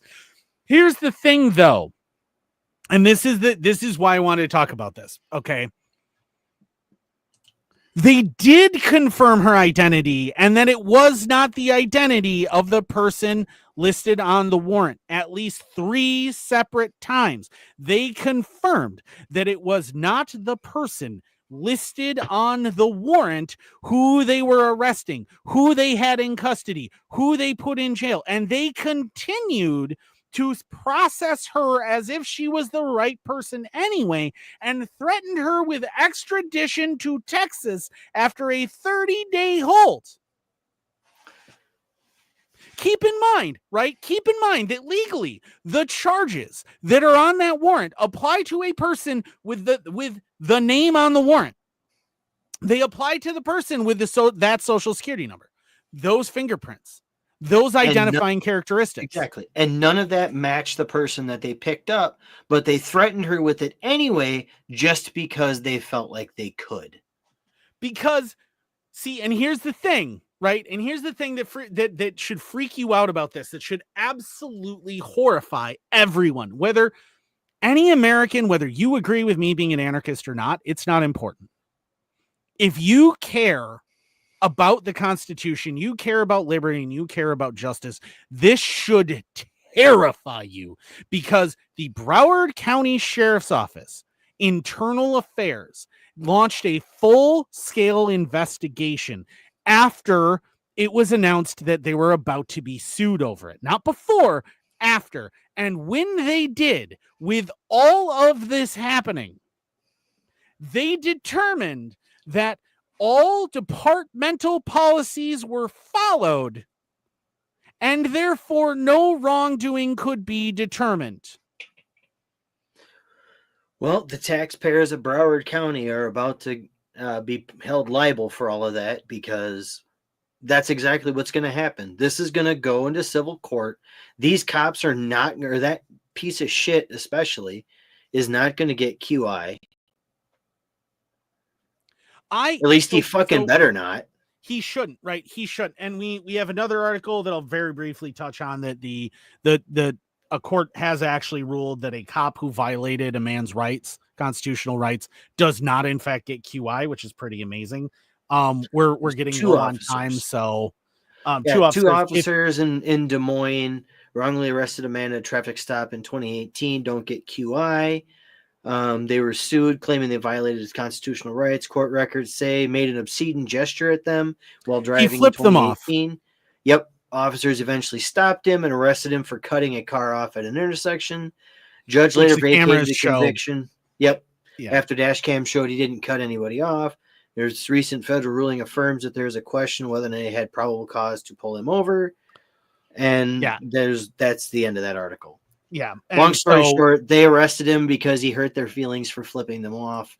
Yes. And so if Peraza gets QI, riot. Yes. Like, are you kidding me? Because like, this is insane. So here's my question, right? If I am her attorney in this lawsuit, I am putting the head of internal affairs for the Broward County Sheriff's Department on the stand. Oh, absolutely. And what I'm doing is I'm going to do the following. Okay. I'm going to do the following is I'm going to go. So can you describe to me the specific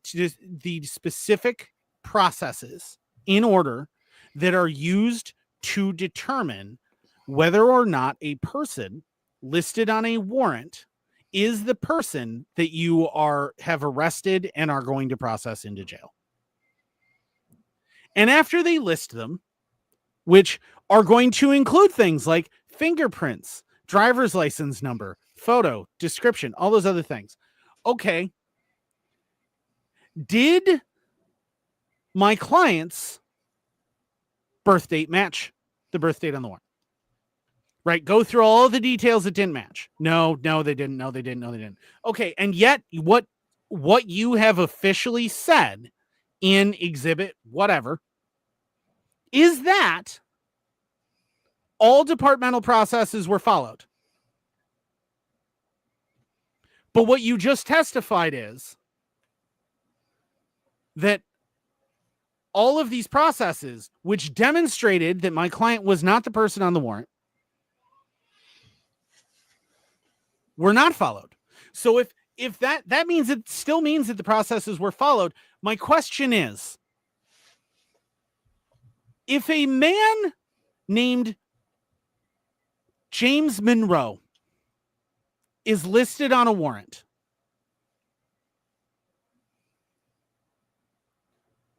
and the Broward County Sheriff's Department receives that warrant, and they go and one of your deputies arrests a man named Jonathan Madison. Well, they have similar initials. Yep. And you go, okay. Would that violate department policy if he's processed into jail at that point? Where is the line? Where is the line that you draw where now it's violating departmental policy? Because as far as I can see, what Broward County Sheriff's Department has officially said through internal affairs, what your internal affairs has said by saying all departmental policies and procedures were followed. What is being said is that if the Broward County Sheriff's Department receives a warrant for someone, it does not matter in any way, shape, or form effectively who that warrant is for. It's within policy to just arrest a random person whose name rhymes with what's on the warrant or who has similar initials to what's on the warrant. I have to ask the question, if someone was named David Tramp, would you go try to arrest the president of the United States, Broward County Sheriff? It's similar. It's similar, and it's that level of absurdity too. Yeah, it's a black man who's a midget who is also 19 years old, but you're going to go arrest Donald Trump in the White House for it because, well, their initials are the same and it kind of rhymes, so it's close enough. Is that what's going to happen? Because where's the line? Because as far as I can tell, based on this case, there isn't a line that exists for the Broward County Sheriff's Department. And the Broward County thing, this county, Broward County, epitomizes the old adage of good enough for government work. Here's the thing, right? And this is the thing that should really scare people, okay? The Gestapo had stricter confirmations of identity requirements. In the Third Reich than the Broward County Sheriff's Department claims they should be held to.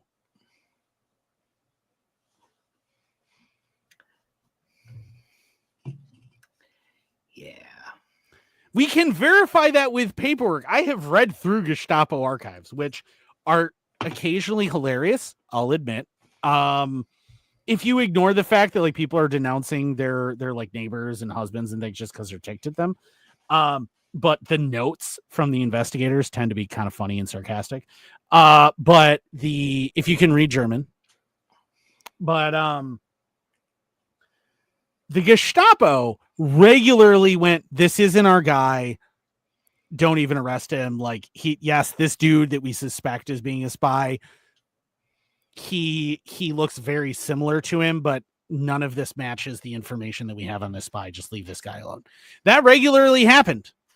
Or they went, yeah, well, the guy's slightly antisocial, but realistically, it's just that his neighbor's mad that he's loud at night. Mm-hmm. You know who this sounds like? The Broward County Sheriff's Department sounds like the KGB. Yeah. That's who it sounds like. Or the GRU. Their army. Yeah, I was going to say, or their army equivalent, the way more horrifying. GRU and NKVD. NKVD. Yeah, the GRU and the NKVD are definitely far worse than the KGB was. Essentially, what the Broward County Sheriff's Department is declaring with their no departmental policies were violated, no departmental procedures were violated here. They are declaring the Broward County Sheriff's Department can arrest anyone and anyone that we want. All of you are suspects at all times. And if we arrest you, you are immediately the suspect. Otherwise, you wouldn't be a suspect now, would you? That is what they've just said there. Yep. Everyone's guilty, period, because otherwise we wouldn't be arresting them. Plain and simple. That is the case, according to the Broward County Sheriff's Department in this case. This is why she's suing. Because they have basically declared that they can arrest anyone as long as they have a charge against someone. It doesn't matter if they're arresting that person. They can hold you for 3 days. And I also want to point out, okay. 30 days. Well, yeah, they said they threatened her with 30 days. Okay, but she was held for 75. That 75 hours was over the Christmas holiday. Yep. Number one. And number two, as her Marine Corps son was about to deploy to Okinawa. She did not get out before he left for Okinawa. If I'm her attorney, one of the things I'm suing for is enough money for her to go on a fabulous luxury vacation to Japan to go visit her son. Mm-hmm. That is what the Broward County Sheriff's Department is about to pay for. And then some. And for an amazing Christmas for everybody in her family next year to make up for the one that you stole, even though you knew that she wasn't the person on the fucking warrant. But the fact that a person who is so obviously not the person on that warrant could just be hauled in, booked into jail. The person booking them in knows they're wrong, that it's not the right person. And then the arresting officer alters the paperwork. Yeah, and gaslights her into believing, nah, it's fine. And then he alters the paperwork after the fact. And he even signs an affidavit under penalty of perjury. Again, no departmental policy was violated. Under penalty of perjury, I have confirmed that this is the person listed on the warrant. No departmental policy was violated. He signed under penalty of perjury. I've confirmed this is the person listed on the warrant with all of the information that didn't match the warrant on that paperwork. Mm-hmm. And Broward County, Florida has declared, we don't care, that's fine. Right. Which means that if you live in Broward County, Florida, you can be snatched off the street like it's Saddam Hussein's fucking Republican Guard and disappear, and there is no recourse for you, according to them. But don't worry, we don't live in a police state. America's not a police state. Donald Trump's going to save us from the police state. Mr. Law and Order, Mr. God, train of thought just fucking derailed. Mr. Law and Order, part of my presidential policy is to increase protections for police officers doing their doing their jobs. You know, speaking of that, let's real quick. This is going to be a long episode again. So hopefully we might have to break it up into two. I don't know. I don't want to cut this one short though, like we had to last time. But speaking of which, let's talk about this one. That whole Mr. Law and Order. Oh, he's going to save us. Donald Trump is going to save us from the evils of the state. You remember who everyone said when Trump was campaigning for election, who everyone kept going, he's gonna appoint him. Who was it? Who was it that everyone went on and on and on that he was going to appoint for ATF director? Not the Pajit. Brandon Herrera was who they all said, right? Oh. That's who everybody was going on and on and on about, all over the place, all over forums, all over social Brandon media. Herrera. I heard a few people say that. Yeah, I heard a few people suggest that if Brandon Herrera didn't get it was going to be somebody like Dan Bongino or something like that. But yeah, no, Brandon Herrera was the big one. They all went on and on. Brandon Herrera even released a video about if I become ATF director, right? Yep. Because he even bought into the shit. But instead, who did we get? We got Kash Patel. Kash Patel. Okay, we got Kash Patel. Now, I will argue that Kash Patel's record historically ain't bad for a politician. It's not terrible. There are definitely worse. There are significantly worse, especially on gun rights, than he is, right? There are worse. But he got the nomination, right? Not Brandon Herrera, him. One of many, many, many such incidents that we could talk about, right? Could do the full Arab thing. One of many such occasions. You know what I mean? Like, because they do that shit all the time with it. One of many such situations. If you've never watched Al Jazeera, I highly suggest for pure comedy factor, you do that. Occasionally they screw with each other too, which is great. I always laugh when they mess with each other. Absolutely hilarious.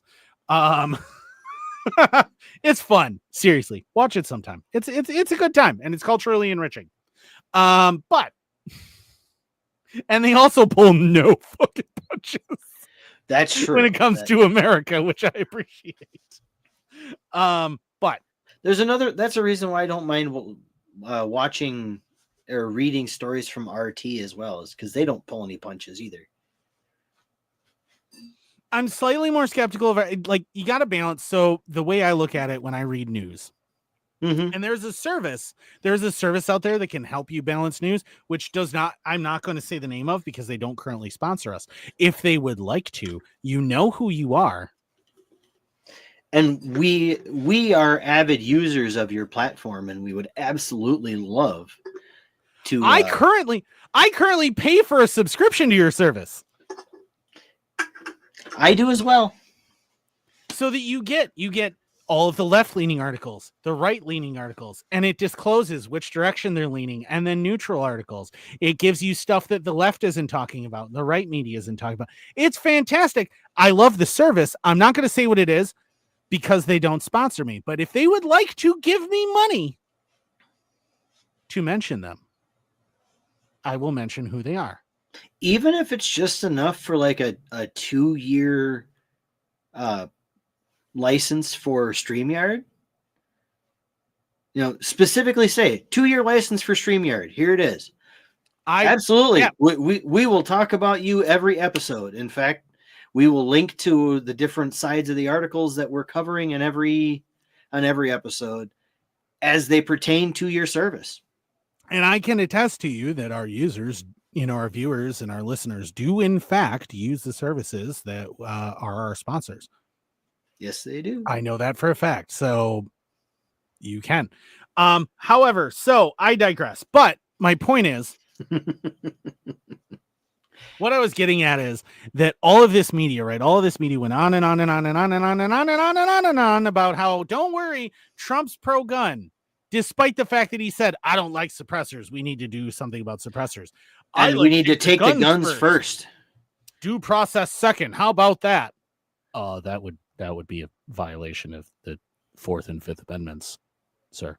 Not to mention the second, but Yeah. But like all of this, right? All of this, despite everything he did in his first, the fucking bump stock ban that FPC had to over fucking turn was put into place by executive fucking order by Donald fucking Trump, not Barack fucking Obama. Mm-hmm. Or Joe fucking Biden.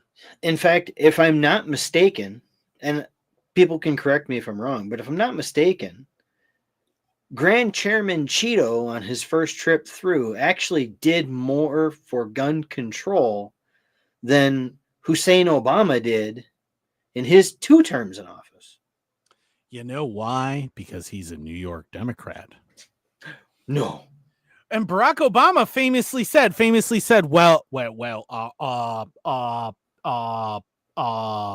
our founding fathers, they put into place, they put into place, a system, which makes it very difficult, for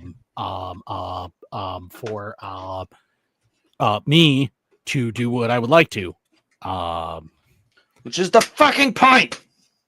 Yes. Also, I just want to point out Barack Obama, the great orator that everybody talks about, but yeah, he was about as great of an orator when he was taken off the teleprompter as GW was when, if you fool me once, if you get fooled once, you can't get fooled again. If you fool me once, okay. If you fool me once, you can't get fooled again. Well, shame on you. Okay, mm-hmm. Fool me twice. You can't get fooled again. You can't. Yeah, if you get fooled once, you can't get fooled again. That has to be one of the all-time greats right there. It is one. It's like, hey, George, did you forget where you were going there? Because I feel like you forgot where you're going. If I was president, though, like I can't necessarily fault him for that, because like I also would feel like a lot of pressure, and I have ADHD, so I'd be like, oh, there's a lot of cameras here. Oh, look at that reporter there from New York. Look at that low cut dress. Focus. Like I would Except also get you distracted. wouldn't think it. You would say it. You'd be like, no, I wouldn't say it out loud, but I would get distracted. You would. I would get distracted. What are you doing? And I'd be like, and then Lindsay would reach after in and the punch cameras you. were off. After the cameras were off, I would be like, but you're the president. The cameras are never off. Would you like an exclusive? Yes, they are. How the fuck do you think JFK was able to do what that man did? Okay. But speaking of George W. Bush, if you think that wasn't video, if you think there wasn't somebody who recorded that, you're wrong. Damn it! I don't have the button for my talking George. This is a talking George W. Bush. I don't have. I remember those. I do have for my Rumsfeld. I have a talking Rumsfeld. And what was the name of the company that made those? It's America's Real Action Heroes. I think it's talkingpresidents.com if you're interested, or we're interested at any point. The question you ask, however, is not a question I can answer. He's great. You just don't like one-word answers. I miss Donald Rumsfeld as press secretary. But anyway, we digress horrifically. My point is that see, this is why Jason needs to come back, is so he can force the plane to follow the route. Think of him as think of him as an air traffic controller, okay? But not a DEI hire. Yes. But anyway, so everyone went on and on, right? They went on and on about Trump. They went on and on about how he was going to be pro-gun rights this time. Oh no, he definitely was. I didn't even need a bump stock. And I love that how much they try to gaslight you. If you talk to them about it and you point out the whole that they said that, well, I don't need a bump stock anyway, because it's just some piece of plastic accessory, and that's not violating the Second Amendment. Trump's still pro making America great again and making our gun rights great again, and I don't know what you're talking about. Right? They'll still do that. Okay. Then they celebrated when FPC won that ruling in the wake of Bruin, right? They won the ruling that said that the bump stock ban was unconstitutional. You're not allowed to do it. Those same dudes celebrated that, who had just got done saying, I don't need those anyway. It's just an accessory. That doesn't violate the Second Amendment. And then when you bring up suppressors, they're like, well, hell yeah, support suppressors. We should be able to, really, because that's a gun accessory. And also Donald Trump said, and I quote, and then you'll send them the video. It's real fun when you send the videos. If you bring the receipts to those people, they lose their shit. News. Oh, they'll just block you. In my experience, they always just block me. Oh no! See, I always get, well, you just don't understand Donald Trump's thinking process. No one with 4 brain cells understands Donald Trump's thinking process. I have met ferrets with a deeper understanding of complex thought.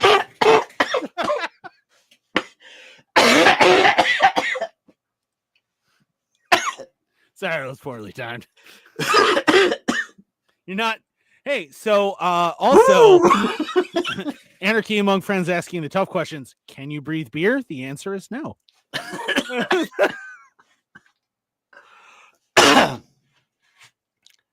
Asshole.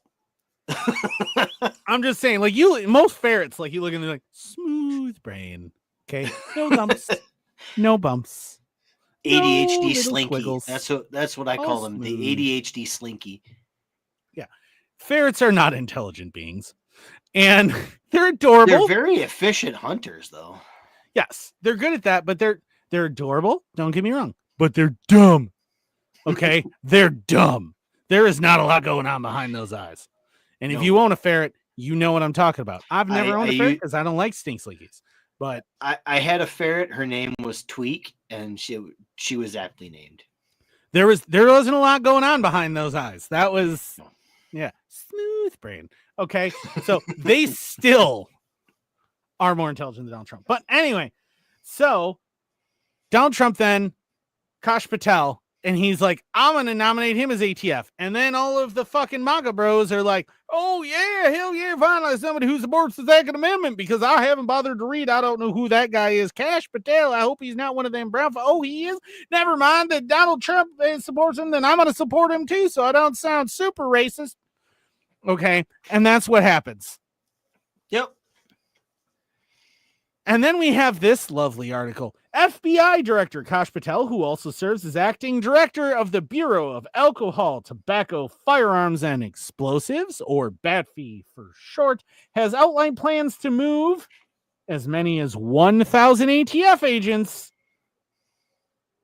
to the FBI.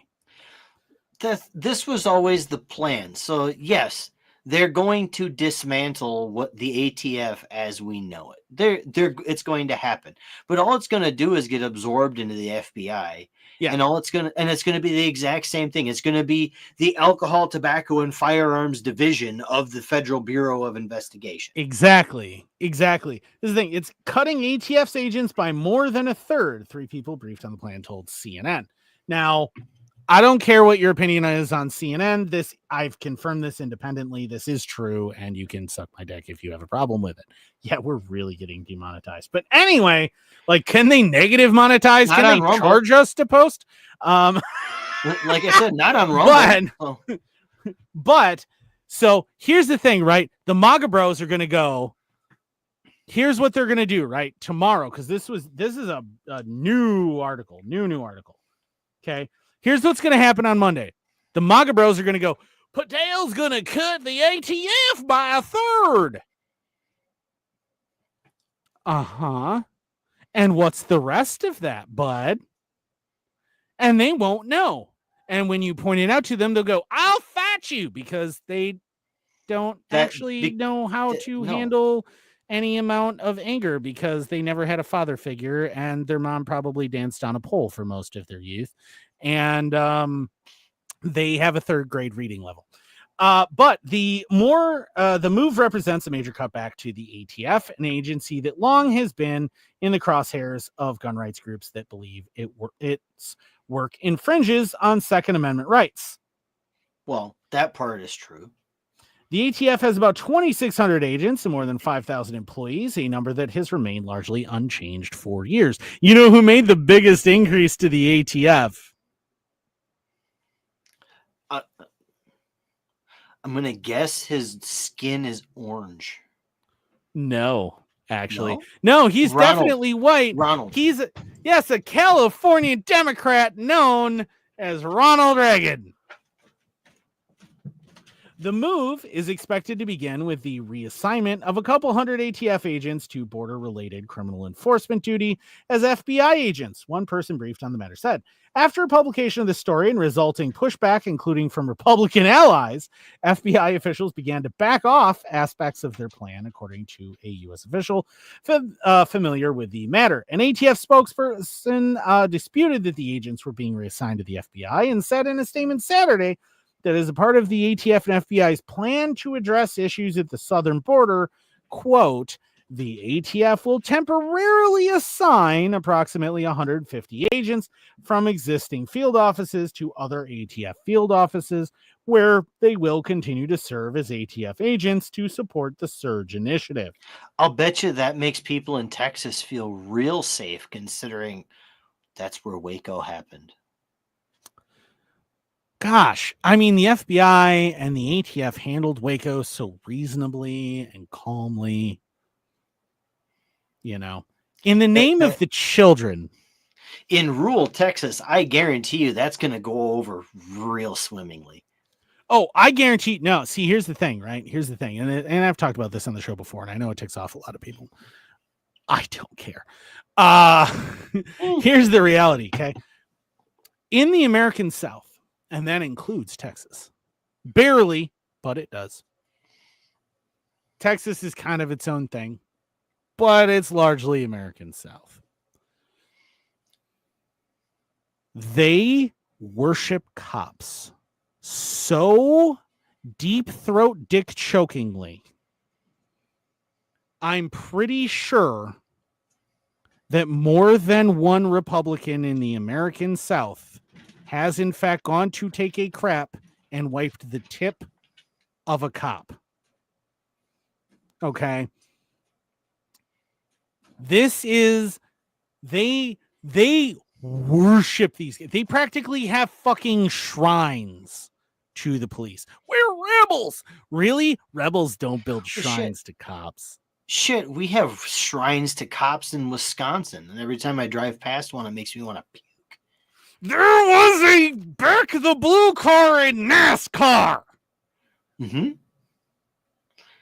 Does anybody remember how NASCAR got started? NASCAR and how got fucking started ironic by that is? A bunch of angry, heavily armed with machine gun, law-breaking motherfuckers who were running from the cops, who shot at them with automatic weapons on a regular basis, had no problem fucking killing them so that they could do their fucking business because fuck the government. That is how NASCAR got started. That is the origins of that fucking sport. How fucking dare you? Greta Thunberg level, how dare you?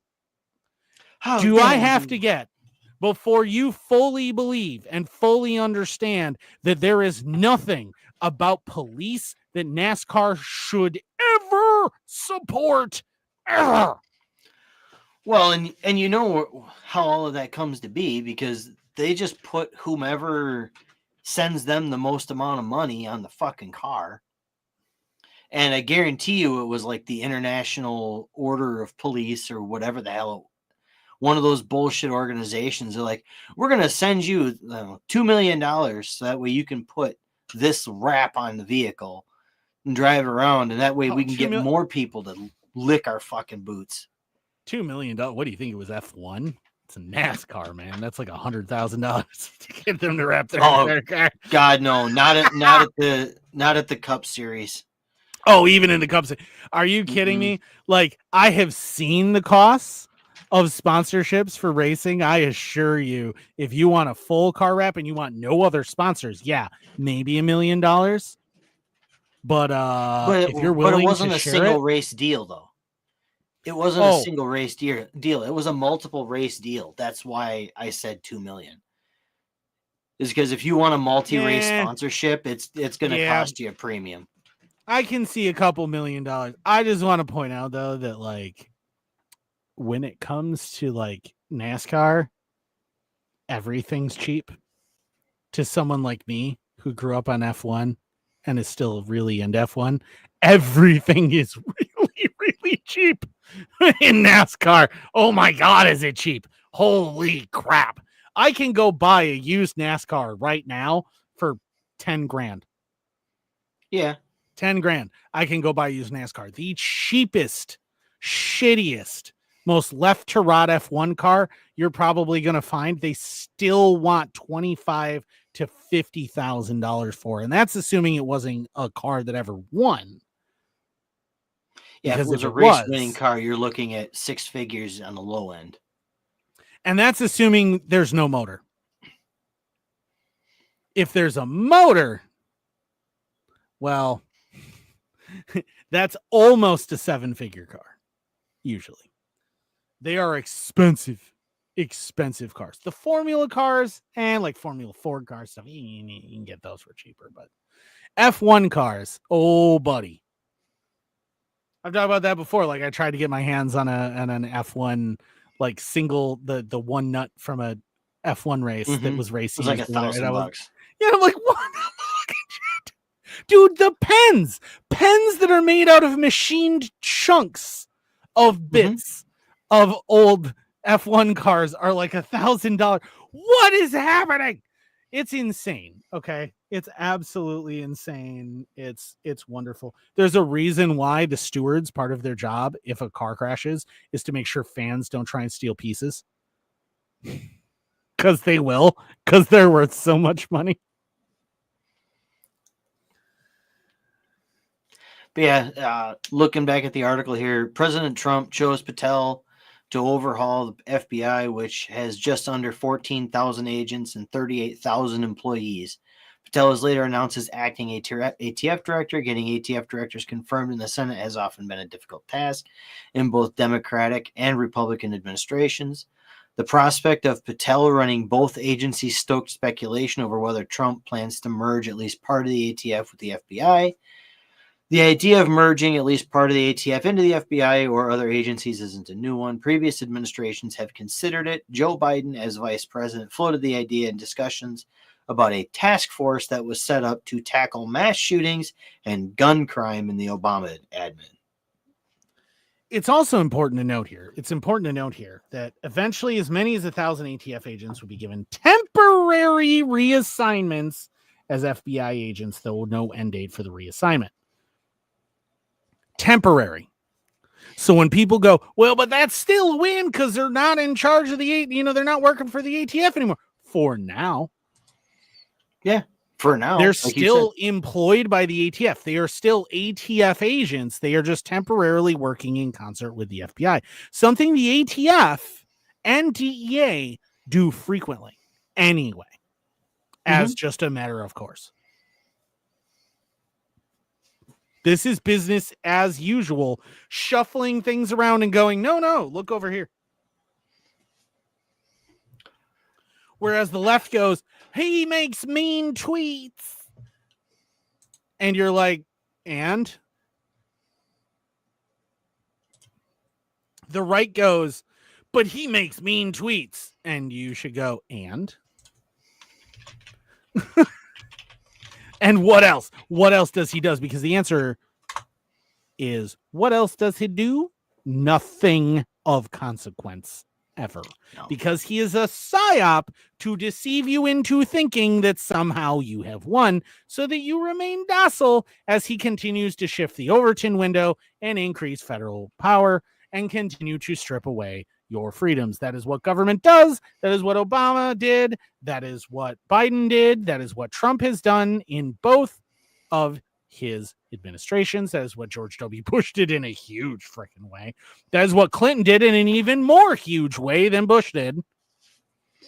That is what, well, did Bush Sr. do? Nah, Bush Sr. really didn't do jack. The only thing Bush Sr. did, and the whole reason he lost to Clinton, is he said, read my lips, no new taxes. And then one of the very first things he did was sign a bill that was a compromise between the Democrats in the House and the Republicans in the Senate that authorized new taxes. Yeah, that's why you don't commit to that. But then you go back. Unless it's already in your second term when you can commit to that and lie about it and get away with it. Wait, are you saying that the former director of the Central Intelligence Agency during Iran-Contra might have been untrustworthy? All I'm saying is that if the Japanese in World War II had been just a little bit hungrier, we might have prevented that problem. That's a historical reference, kids. Look it up. Do you know he knocked himself out cold with his own aircraft? Did you know that about Bush? Yes, I did. When he jumped out, the fucking tail of his Corsair, I think it was a Corsair. It was a Corsair, wasn't it? Pretty sure it was a Corsair. It was either a Corsair or it was a Wildcat. I don't remember. Pretty sure it was a Corsair. Smacked him in the head and knocked him unconscious. If they had not developed altitude sensitive parachutes by then. Looks like it says here he flew a TBM Avenger. Oh, it was an Avenger. Sorry, it was an Avenger. I was thinking it was like an F4F Hellcat. No. It was a TBM Avenger. Okay. Yeah, that's still Pacific, so that makes sense. But either way, he smacked himself in the head with his own tail section of his aircraft. It's like his biggest injury in World War II, he did to himself. But unlike JFK, who for all his problems was legitimately a fucking war hero, like he was. Yeah, he was legitimately a war hero. I'll give him that. He's a horrible person. but still a war hero. And most war heroes you'll find as you look into them, terrible people. They have a moral compass that doesn't necessarily point north. I was doing on my TikTok, I was doing a series on Medal of Honor winners for a long time. Mm-hmm. And part of the reason why I kind of dropped off from doing that is as I kept looking into all these people that people suggested, like, oh, do another one, because I went in depth on them. And they're like, oh, do this guy. I kept going, oh God. And like just really didn't want to talk about them in depth. Because they're actually like generally really terrible people. Like really terrible people. Well, there are exceptions. I was gonna say you don't do a lot of the things that earn you the Medal of Honor unless you have some flexibility. There are exceptions. The guy that won his Medal of Honor on the 8th of November in Warzone D in Vietnam, legitimately awesome guy. But the story of his life is depressing as hell.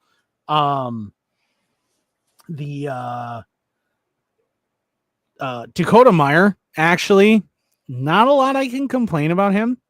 He's a pretty decent dude. Like he's a pretty standard guy. Like,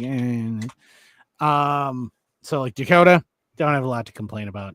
There are a few other guys that like I'm like, they're okay, but there are definitely dudes, especially the Navy SEALs, where I'm like, wow, you are an awful person.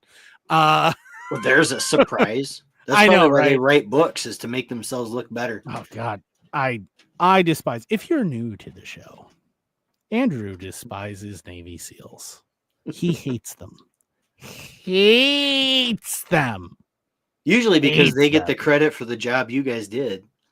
They take credit for things they didn't do. They make themselves seem like they're so much more heroic than they were. They try to even turn their obvious, transparent, complete, horrible fuck ups because you guys are just constantly assholes to absolutely anyone and everyone into somehow, look at how heroic we were that we managed to pull off not dying because we deserve to, because we're such horrible assholes. Like, I hate SEALs, and you should too. But anyway, so I want to cover that. I will say, I don't know if you did one on Clint Romeshay or not, but honestly, I haven't been able to find anything that shows he was a garbage person. I didn't do one on him. I didn't ever do one on him. I kind of stopped. I was trying to go up through starting in like World War I and like some of the big ones that people had heard of. I talked about because I wanted to talk about Audie Murphy. Okay. The world's angriest tiny man. And complete fucking badass though. The man who is the reason why walking away without looking back from an explosion is considered cool. Mm-hmm. That's what I wanted to start out with. I talked about Sergeant York, a couple others. My Sergeant York one I'm super proud of, and it's actually my lowest viewed one, and it offends me. Because I even did like old timey sounds when I quoted him and things, and threw on some World War I uniform stuff that anyway.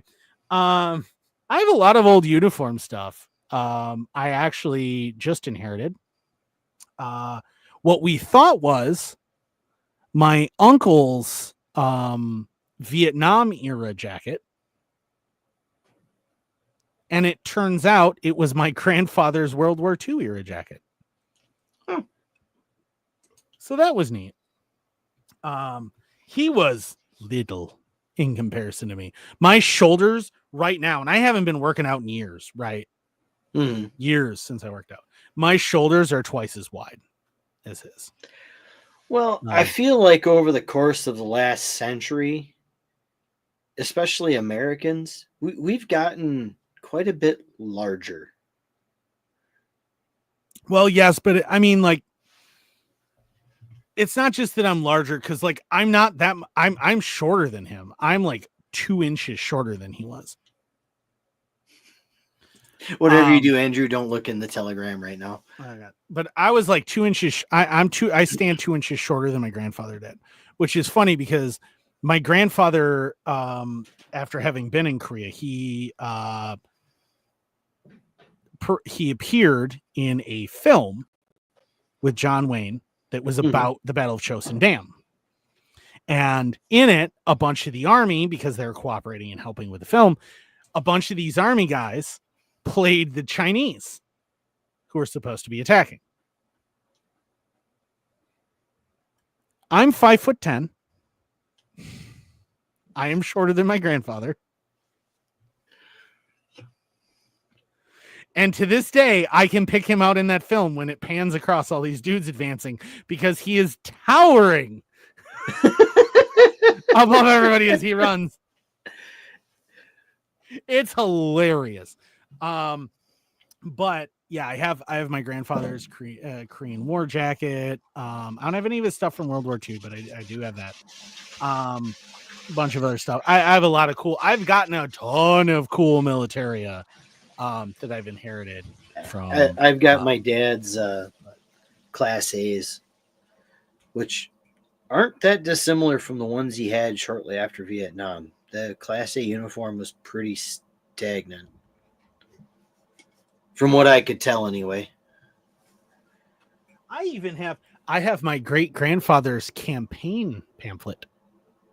Huh. When he ran for clerk of circuit court. Prior to World War II. I just want to point out that was during Prohibition. You know, another cool thing that I have, I actually want to show this off because I'm really proud of this. Look at that. Ration book. There are 3 ration books in here from World War II. So that's super neat. Yeah, like I said, I inherited a lot of things. I have I also have now inherited. You may or may not recognize what these are.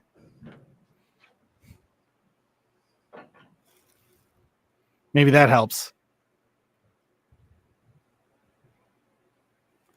But these, if you have never seen these before,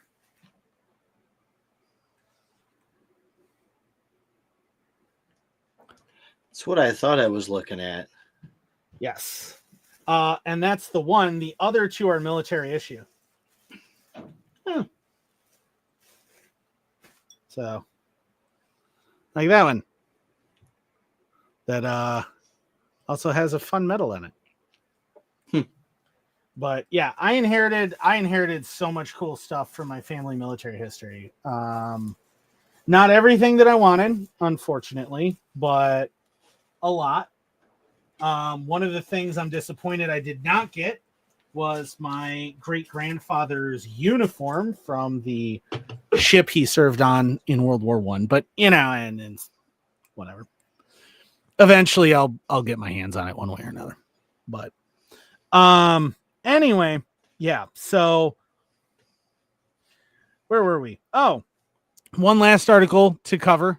We've already gone a half hour over. Fuck it. Like whatever. At this point, let's just keep going. We'll upload what we can. Well, even if we got to split it into two parts, like we can split this into 2 parts right about here if we can, or a little bit earlier, whatever. We can split it into 2 parts, and then that way the second part is as big as the first part, or well, not as big, but still pretty big. Bay Area community outraged as family faces eviction from their home of 50 years. From their home of 50 years. 50 years. Residents in the Silicon Valley town of Los Altos Hills are up in arms over the looming eviction of a family whose home has sat among the forest for over half a century. I want to point out, if they were really up in arms, the family wouldn't be facing eviction. It's California. What arms do they have access to? And hey, any arms are better than no arms. Oh, I gotta send you that meme so bad. But anyway, if you want to keep reading that, I can hear you. I'll be right back. Okay. The Mid-Peninsula Open Space District is pursuing the eviction of the Gerard family, whose house sits on a small property in the Los Altos foothills, which is owned and managed by the agency. The family, which is made up of Jeremiah, his mother Susan, and his son Raylan, have lived on the property close to the Roos Ridge trailhead since the early 1970s, where Jeremiah's late father Ray was hired by the property's former landowners to help care for the area. Ray's duties include patrolling the property on horseback, clearing debris from roads, and curtailing threats of vandalism, tasks that he performed for a small amount of money and the right to live with his family there. So this dude literally sat around or rode around this property on horseback, clearing trails, clearing debris from roads, and making sure that vandalism got cleaned up. I mean, dude was not doing and was doing a lot of manual labor for not a whole lot of money. It was just for his family to live on this property. In 1987, landowners sold 19 acres to Midpen, which included the property where the Gerard's trailer was located. The family upgraded from their trailer to a small modular home in 1994. Ray's caretaking arrangement continued even after the district stopped paying him for his work. Jeremiah said. Midpen said the family's caretaking agreement was, quote, on a month-to-month basis. Agency spokesperson Ryan McCauley told SF Gate. They didn't pay him. He never pulled a pension from Mid-Peninsula Open Space. He never got health insurance, and he never got workers' comp, Jeremiah told SF Gate. So the last 4.5 years of his life, while he was dealing with terminal cancer, one of the reasons I had to come home was because my family couldn't afford to get a nurse or anything. After Ray died in 2018, Jeremiah continued his father's caretaking work while raising his son on the property. On Monday, Midpen spokesperson Leanne Gessner emailed SF Gate to add that, quote, to date, all residential/caretaking agreements have only been with Susan Caretakers and the now late Brian Gerard. Their adult children were not part of agreements with Midpen. Okay, I want to point out something here. I want to reiterate. Okay. If we go back to since the early 70s. Yes. The property's landowners, who are now their former landowners, hired Ray, right? Yes. In 1987. So 17 years. We'll round it off to 1970. But either way, 17 years. But in 1987, the land owners sold 19 acres to Midpen, which included the property where the Gerard's trailer was located. Yes. Okay. So that property has belonged to Midpen since 1987, and their trailer was already there when the landowner sold it. Not only that, they upgraded the home in 1994. In 1994, right? 94. 7 years after that, they were allowed to upgrade the home. And Midpen was already owning it and allowed them to. I just want to highlight that real quick so that everyone's keeping track here. They've owned this land since 1987, and they have allowed them to live there since 1987. Not only that, but they've allowed them to live there since 1987, upgrade the property in 1994, and they never got paid. Yep, they were not being paid. The Midpen never asked them for payment, or Midpen never offered them payment. Midpen never said anything about it. Midpen, so what's happening here, okay, is they are living there. And again, I just want to remind everyone, this is the state of California.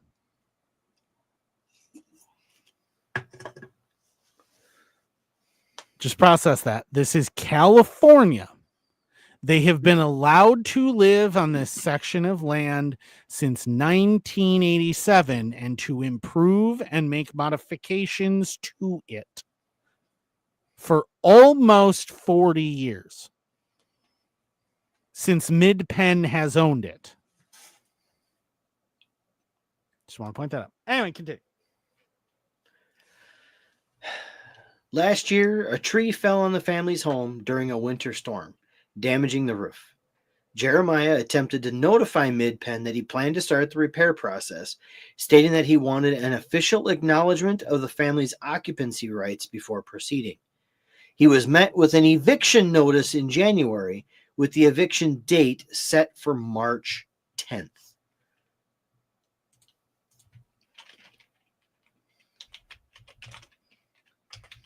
And when this says last month, I want to point out this is March when this article came out. This is from March 17th.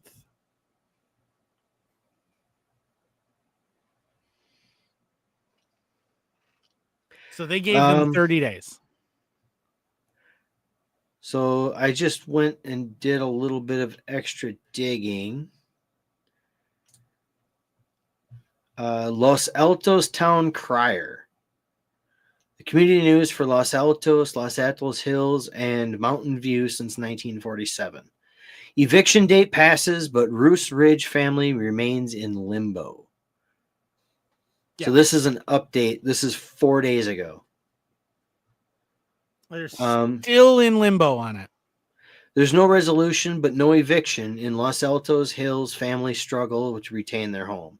Gerard families lived on the property at the foot of Roos Ridge Trail, land owned by Mid-Peninsula Regional Open Space District, Mid-Penn. For decades, the family's late patriarch, Ray Gerard, served as caretaker while his family lived rent-free on the property. After his death in 2018, district officials changed their approach. They want to offer a short-term rental agreement to the Gerard family with an eye on clearing out the property altogether. Yeah. So here's the original that says, according to Macaulay, Mid-Penn, quote, has made repeated attempts to reach a fair, reasonable, and mutually agreeable solution to transfer the Gerard's residential agreement to something that looks more like a traditional market rate lease. To Jeremiah, who is the sole income earner for his family in an area with a median household income nearly 160% higher than the state of California's average, a market rate lease just isn't an option. Moving to a more affordable area isn't feasible either, as Jeremiah's son, Raylan, relies on one-on-one care from special education workers in the Los Altos Hills School District. He's probably super autistic. It doesn't specify because he's a child, whatever. But he's probably super autistic, which means if you suddenly give him all that upheaval, you suddenly change out all of these people that he's known and he's depended on and he's grown to trust over the years. You set him back so freaking far.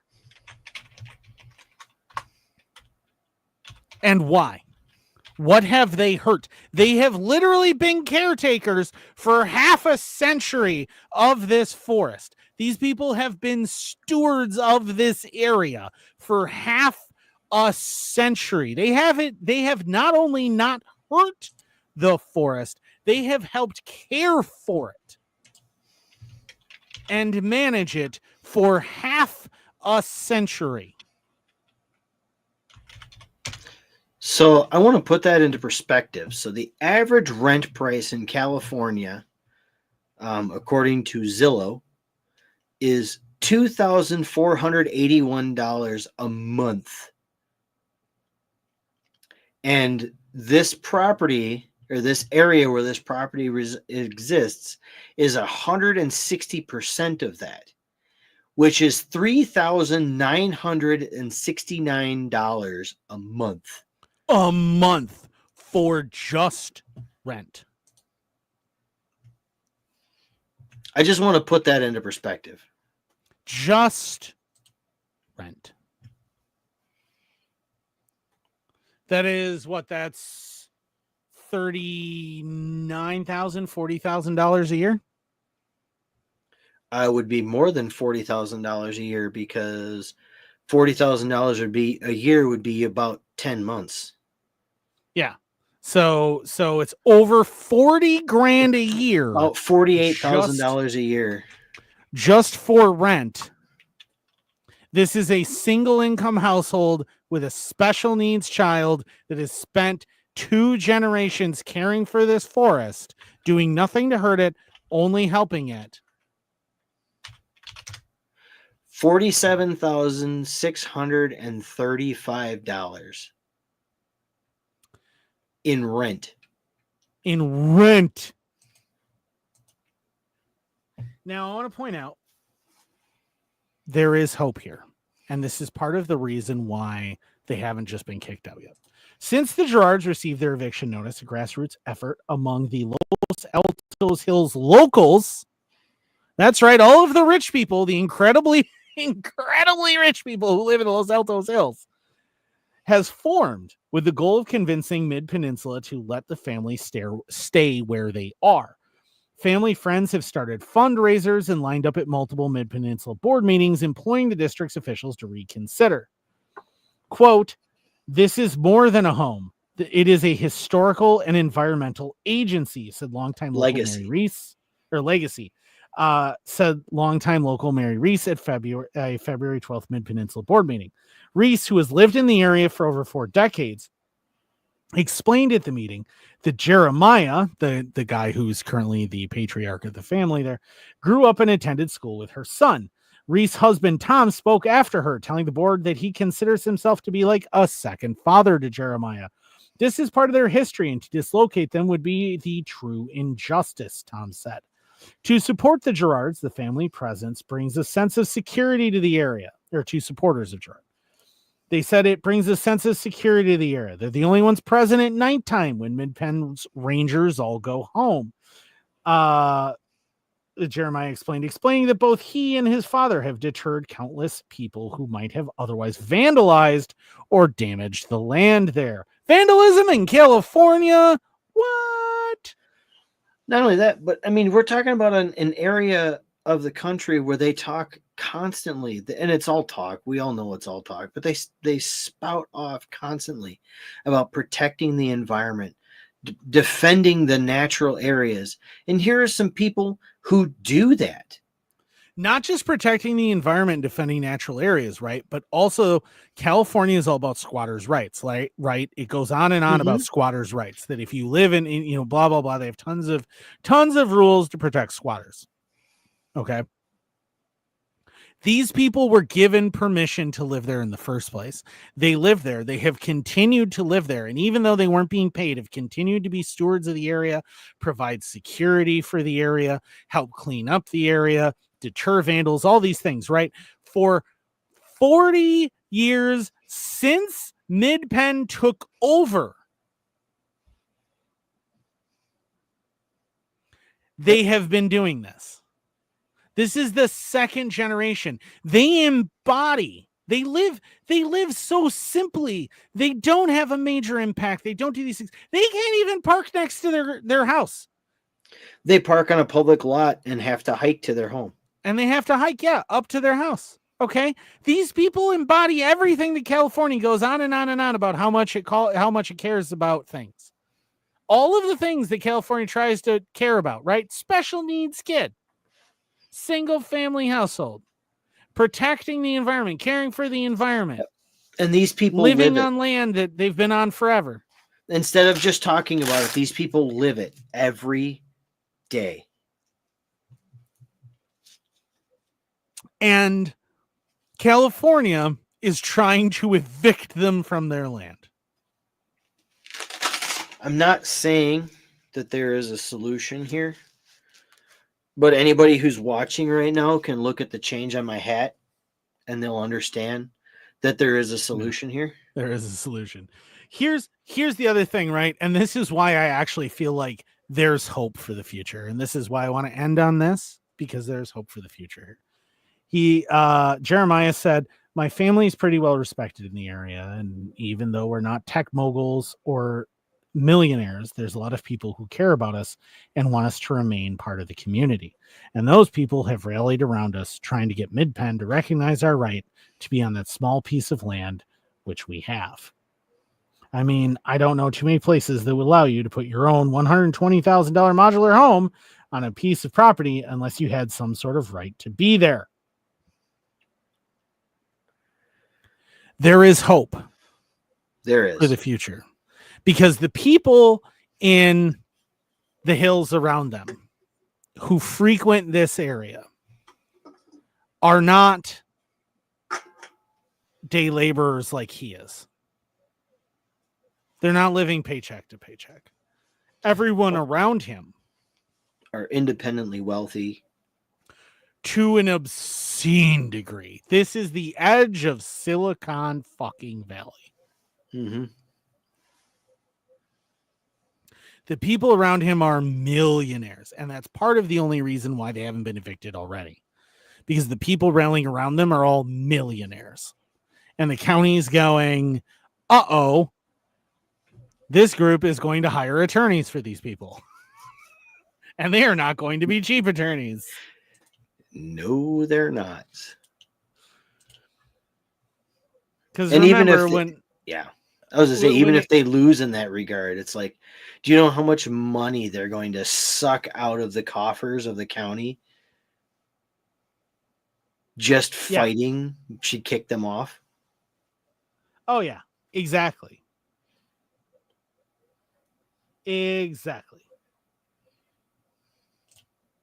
This is the thing, right? Is that it's not what you know, it's who. Very frequently in the United States, no matter how much it's not supposed to be. It's who. Yeah, we, as much as, you know, we talked earlier about Trump changing things and making things supposedly better, and he always talks about America needs to be a meritocracy and all that. America is not a meritocracy. It never really has been. It never has been. Don't forget that the founding fucking fathers were all aristocracy themselves already. Yes.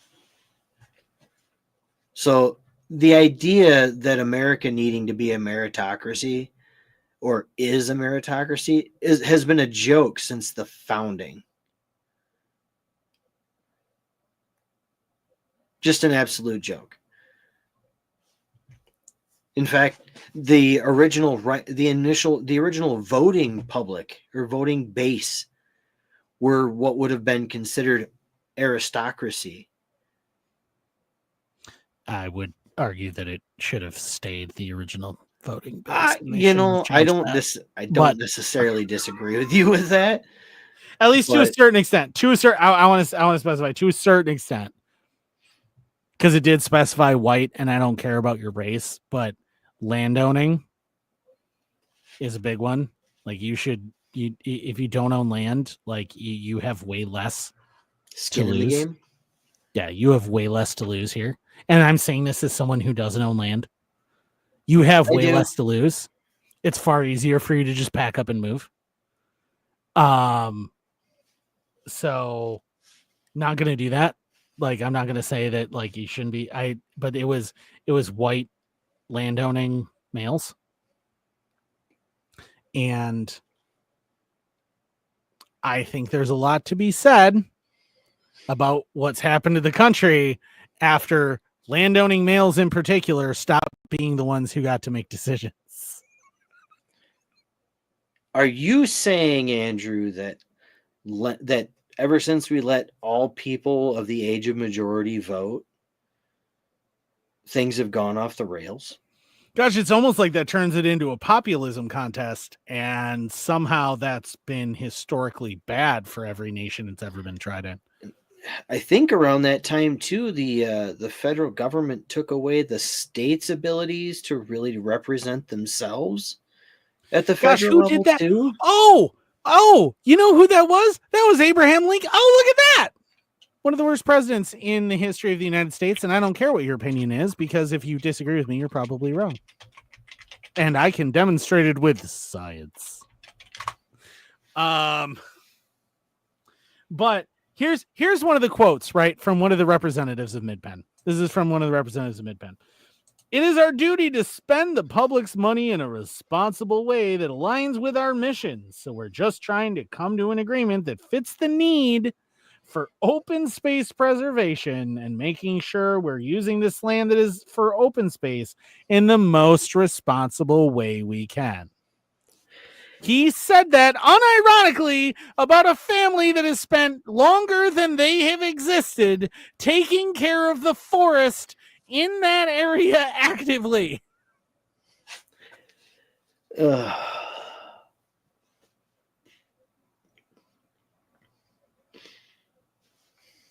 To quote Jeremiah, he said, it feels like the public support is causing them to put a bit of a pause on their more aggressive tactics. I hope. And that does seem to be what's happening, which again is why I wanted to end on this one. There's hope here. We're going to keep following this, but there is hope here. There is hope that all of the millionaires who are currently supporting this family are going to win the day because they're millionaires. And that the universal support in the community will help to stop all of these officials from being able to do much. I don't have a huge amount of faith in that being the case, but there is hope. In the article that I pulled up, there's a spot here. Mid-Penn continues to attempt to work with the tenant, who is Susan, through her legal representative. Jeremiah said he is legally entitled to represent the family. Quote, the third-party beneficiary rights set forth in the 1987 purchase agreement supersede anything set forth in the two subsequent leases. And in that document, we are specifically cited as the Gerard family, of which I was a member at the time, he said. Yep. Which means he technically does, in fact, have the right to be there, according to that. Why you gotta send me shit like that, Andrew? I told you I was going to send that meme hours ago, right? Beginning of this podcast. I told you I was going to send you that meme. Well, did you see the one that I sent? Yes, I did. But that is. I would like to correct something Andrew said. It was not actually Abraham Lincoln. It was the 17th Amendment ratified in 1913 that changed senators from being appointed by their state governments to directly elected by the residents of the state. Right. Well, that isn't what you said, though. What you said was it took away the state's rights to govern themselves. No, I did not say that. I said the states abdicated their authority to present their interests at the federal level. Oh, well, okay. Yeah, it's slightly, but most of that was taken away during the Civil War which you can see linguistically, because we went from the United States are to the United States is as a direct result of the actions of one Abraham Lincoln. That I can't argue with. Now, I will not argue that the American Civil War was fought over slavery, because when people go, but it was states' rights, it was all about their constitutional rights. Well, yes, to what? Oh, slavery. But regardless of what specific issue they fought it over, whether or not they were correct that the states should in fact have those rights and have the right to secede from the Union, they were right about those. I disagree with slavery, but I don't disagree with that particular point. And the people who conflate those two are just trying to obfuscate how bad the Constitution was obliterated because of the actions of Abraham Lincoln. So I actually love having this conversation with people when they complain constantly about how we need another president kind of like Abraham Lincoln to bring the country together. Do you not know anything about what was going on in the country at that point in time? Yeah. Well, also you should know that Abraham Lincoln never supported freeing the slaves initially. What he wanted was transportation. Transportation, by the way, was the idea of sending African slaves back to Africa, which they tried. And they established the West African country of Liberia, historically known as the headquarters for one horrible genocidal dictator after another, including a couple of cannibals. That there. Yeah. So that didn't work out well. But that is what Lincoln supported. Lincoln more than once said that he didn't think that Africans were equivalent with, quote, white men in intelligence or capability or intellectual ability, all sorts of things. So, yeah. Lincoln ain't the hero that you think he is, leftist. But anyway, we should end this because we're coming up on 3 hours. We are an hour overdue, and we're already gonna have to cut this episode. If you are still with us and you are still listening, and you are now, presumably listening to part 2 on the podcast platforms, or you are listening to or watching part 2 on like Rumble, something like that. Thank you so much for sticking with us, for dealing with how long this has gotten, the ramblings, the insanity, the ADD breaks. Stuff. Yes, we really appreciate it. We love that you guys love it. Please let us know if you do love it. Like our stuff on Facebook, like our stuff on Rumble, like our stuff on all the platforms that we're on. Join the Telegram channel. You can talk with us directly. Yeah, join the Telegram channel. All of us monitor the Telegram channel and do respond personally on the Telegram channel. We would love to have conversations with you guys about stuff. I would love more input on whether or not I have enough supporters to bother to start a Patreon for the channel. Possible rewards, we will start doing some surveys here pretty soon on that, and stuff that you want, whether you want like historical rants or you just want bonus content, you just want conversations with us, whatever else. But I will start doing that. Maybe one thing I would throw out there is, what if we started doing like a call-in segment almost, where they can reach out to us and we can bring them in temporarily to talk about something important. I do not have words for how much I don't want to do that. Absolutely. But what I think like QAs, things like that, QA tiers. I don't know.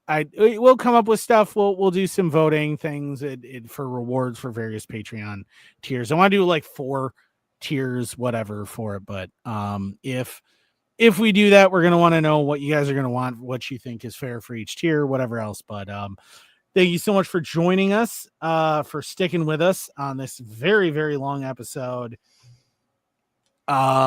I had fewer articles than we normally have, and yet somehow this wound up like the longest episode, one of the longest episodes we've ever had. So we appreciate it, though. Be sure to check out our sponsors. Check out thebeardstruggle.com. Use the code InkedAnarchist 15 and get yourself 15% off on there. I was just using their products when I had my shower head explode and attempt to kill me earlier this evening. Which is why he was late, is because he got attacked by a shower head. That was insane. Hard water does unfortunate things to shower heads. Anyway, and don't tell me we'll just use sealer, because I was gonna, but I put it off because I'm lazy. Yeah, that was an unpleasant experience. But check out thebeardstruggle.com. Check out Reaper brand apparel. They make all sorts of cool stuff. They make cool hats, cool shirts, really, really cool shirts, to be honest with you. A bunch of cool stuff. They have an amazing Instagram that you should definitely follow. Take their 10-day challenge. It'll change your life. Absolutely awesome. Also, check out Lions Not Sheep. They are an incredible brand as well. Good books, including Radical Change Requires Radical Change. Sponsor the channel. Again, discounts, link tree, description, all that fun stuff. Check out Dave at Poppins Patches. Big support of the channel. We love Poppins Patches. We wear his patches all the time. I wear his patches constantly. My kid occasionally wears his patches. My Everybody- 11-year-old absolutely loves his tactical Elsa patch. She wears it all the time. Yeah. So absolutely awesome patches. Definitely check them out. If you have like a tactical diaper bag, maybe, or something like that, or maybe you're a new dad and you want to look super cool, get some Bluey. He's got Bluey patches. Get some of the Star Wars patches if you're a nerd. He's got Dexter's Lab. He's got Ed and Eddie. He's got, yeah, that's Chris has got a Bluey patch there. Like, check him out. He's got cool stuff. It's all really high quality. It's really, really awesome. You definitely want to buy patches from him because they are really, really good. The Paperclip X-Wing. Yes, you will never regret buying patches from Poppins Patches. They are absolutely awesome. I have worn mine in the sun, everything. They don't bleed through. They don't have problems. They're awesome. So many patches. You get the yellow, you get the white. It's over a black background. Starts bleeding through. Super easy. As soon as you start wearing it for a while, it's super annoying. Dave doesn't have that problem. He has a special manufacturing process that does not allow for those issues. And I'm telling you, he also does custom patches. So if you want to do custom patches, check him out for that as well. If you would like to do that, super awesome. He has t-shirts. He has hats, including the tactical tricorn. That's super, super awesome. You definitely want to rock that stuff. Check out Dave at poppinspatches.com. I think he still has Abolish ATF as his discount code. If not, he'll probably let me know. But yeah, check that out. Check out who else we got. We have Coffee Brand Coffee. If you like your hot bean water like I do. If you don't and you prefer tea that hasn't been thrown in the harbor, he does have that as well. He's also got a number of things going on for Mother's Day coming up. He's got some special packages and gift packs coming out. Also, if you do order, instead of using my thing, you can go ahead and hit up his Amazon store. He's trying to get on there so he can compete with some of the larger coffee companies on there. And if you do get some stuff, go ahead, pop over, leave him a review because every little bit helps. Yes, check them out. Check out the people who support us. Also, most importantly, lately, because they have been sponsoring us, they're our newest sponsor, W Energy. I love W Energy. Their tubs are amazing. You can get a great big tub for dirt freaking cheap compared to the amount of drinks that you get out of it. You get tons of crash-free energy from it, which is super important. I have a ADHD, and I have a tendency, if I have too much caffeine and it's not crash free, to wind up needing to take a nap in the middle of the afternoon. And I'm telling you that W Energy does not do that to me. Their flavors are amazing. They are the currently the most popular anime on the web. They are the exclusive energy drink of them, and they have a flavor dedicated to them. It's like a Sakura blood. It's super great. It's super awesome. Their flavors are really good. They're not over sweet. They don't have a crash. You definitely want to check them out. And because they're a drink powder, you can use as much or as little as you want, which is super cool. And or it could be seriously detrimental to your health, but that's your choice. Considering what I've done with energy drinks in the past, it won't be as bad. So, and again, if you have like a drink mate, super great. They respond great to being carbonated. So you can mix that stuff up in a bottle, a drink mate bottle, throw it on your drink mate, carbonate it. You still get a carbonated energy drink. You get a great flavor. You get the bubbles, but there's no crash, man. And it's so much cheaper than buying the equivalent amount of energy drink. I assure you. Look at the cost per serving of Monster and the cost per serving of W. And then also consider the crash. And I guarantee you the W is going to be cheaper, especially if you use our discount code, which is going to be in our link tree. Check it out. Use it. It's going to be great. You're going to appreciate it. I love W. W loves us. And we have probably a couple of other sponsors that I've probably forgotten. Super sorry if I did. But if you want us to remember you, definitely sponsor an individual episode, and I'll mention it during the main episode. But if you have a business, if you have some sort of product that you would like us to mention in an episode, definitely hit me up and let me know, and we will be happy to negotiate something with you and talk about that. Until then, thank you so much for sticking around, everybody, for all of this. We're over 3 hours. This is a very long episode. This is going to be part 2 in the audio only version for sure. This might be part 2 in the Rumble version. I don't know what it's going to cut to, but if it is, we'll find out. Thank you guys for checking us out. Thank you for sticking around. We love you, and we hope that you remember to try and be free in every way, every possible day. Be free. So that's all I got. Chris, you got any life advice for anybody? One, support your local single moms. That goes without saying, but we hadn't said it in a while. So, and number 2, if you can't have chickens, raise rabbits. They're really easy. They're quiet and they taste delicious. There you go. There you go. If you can't have Chicken Little, Peter Cottontail. Eat him. So there you go. Again, peace, everybody. We'll see you next time. Peace.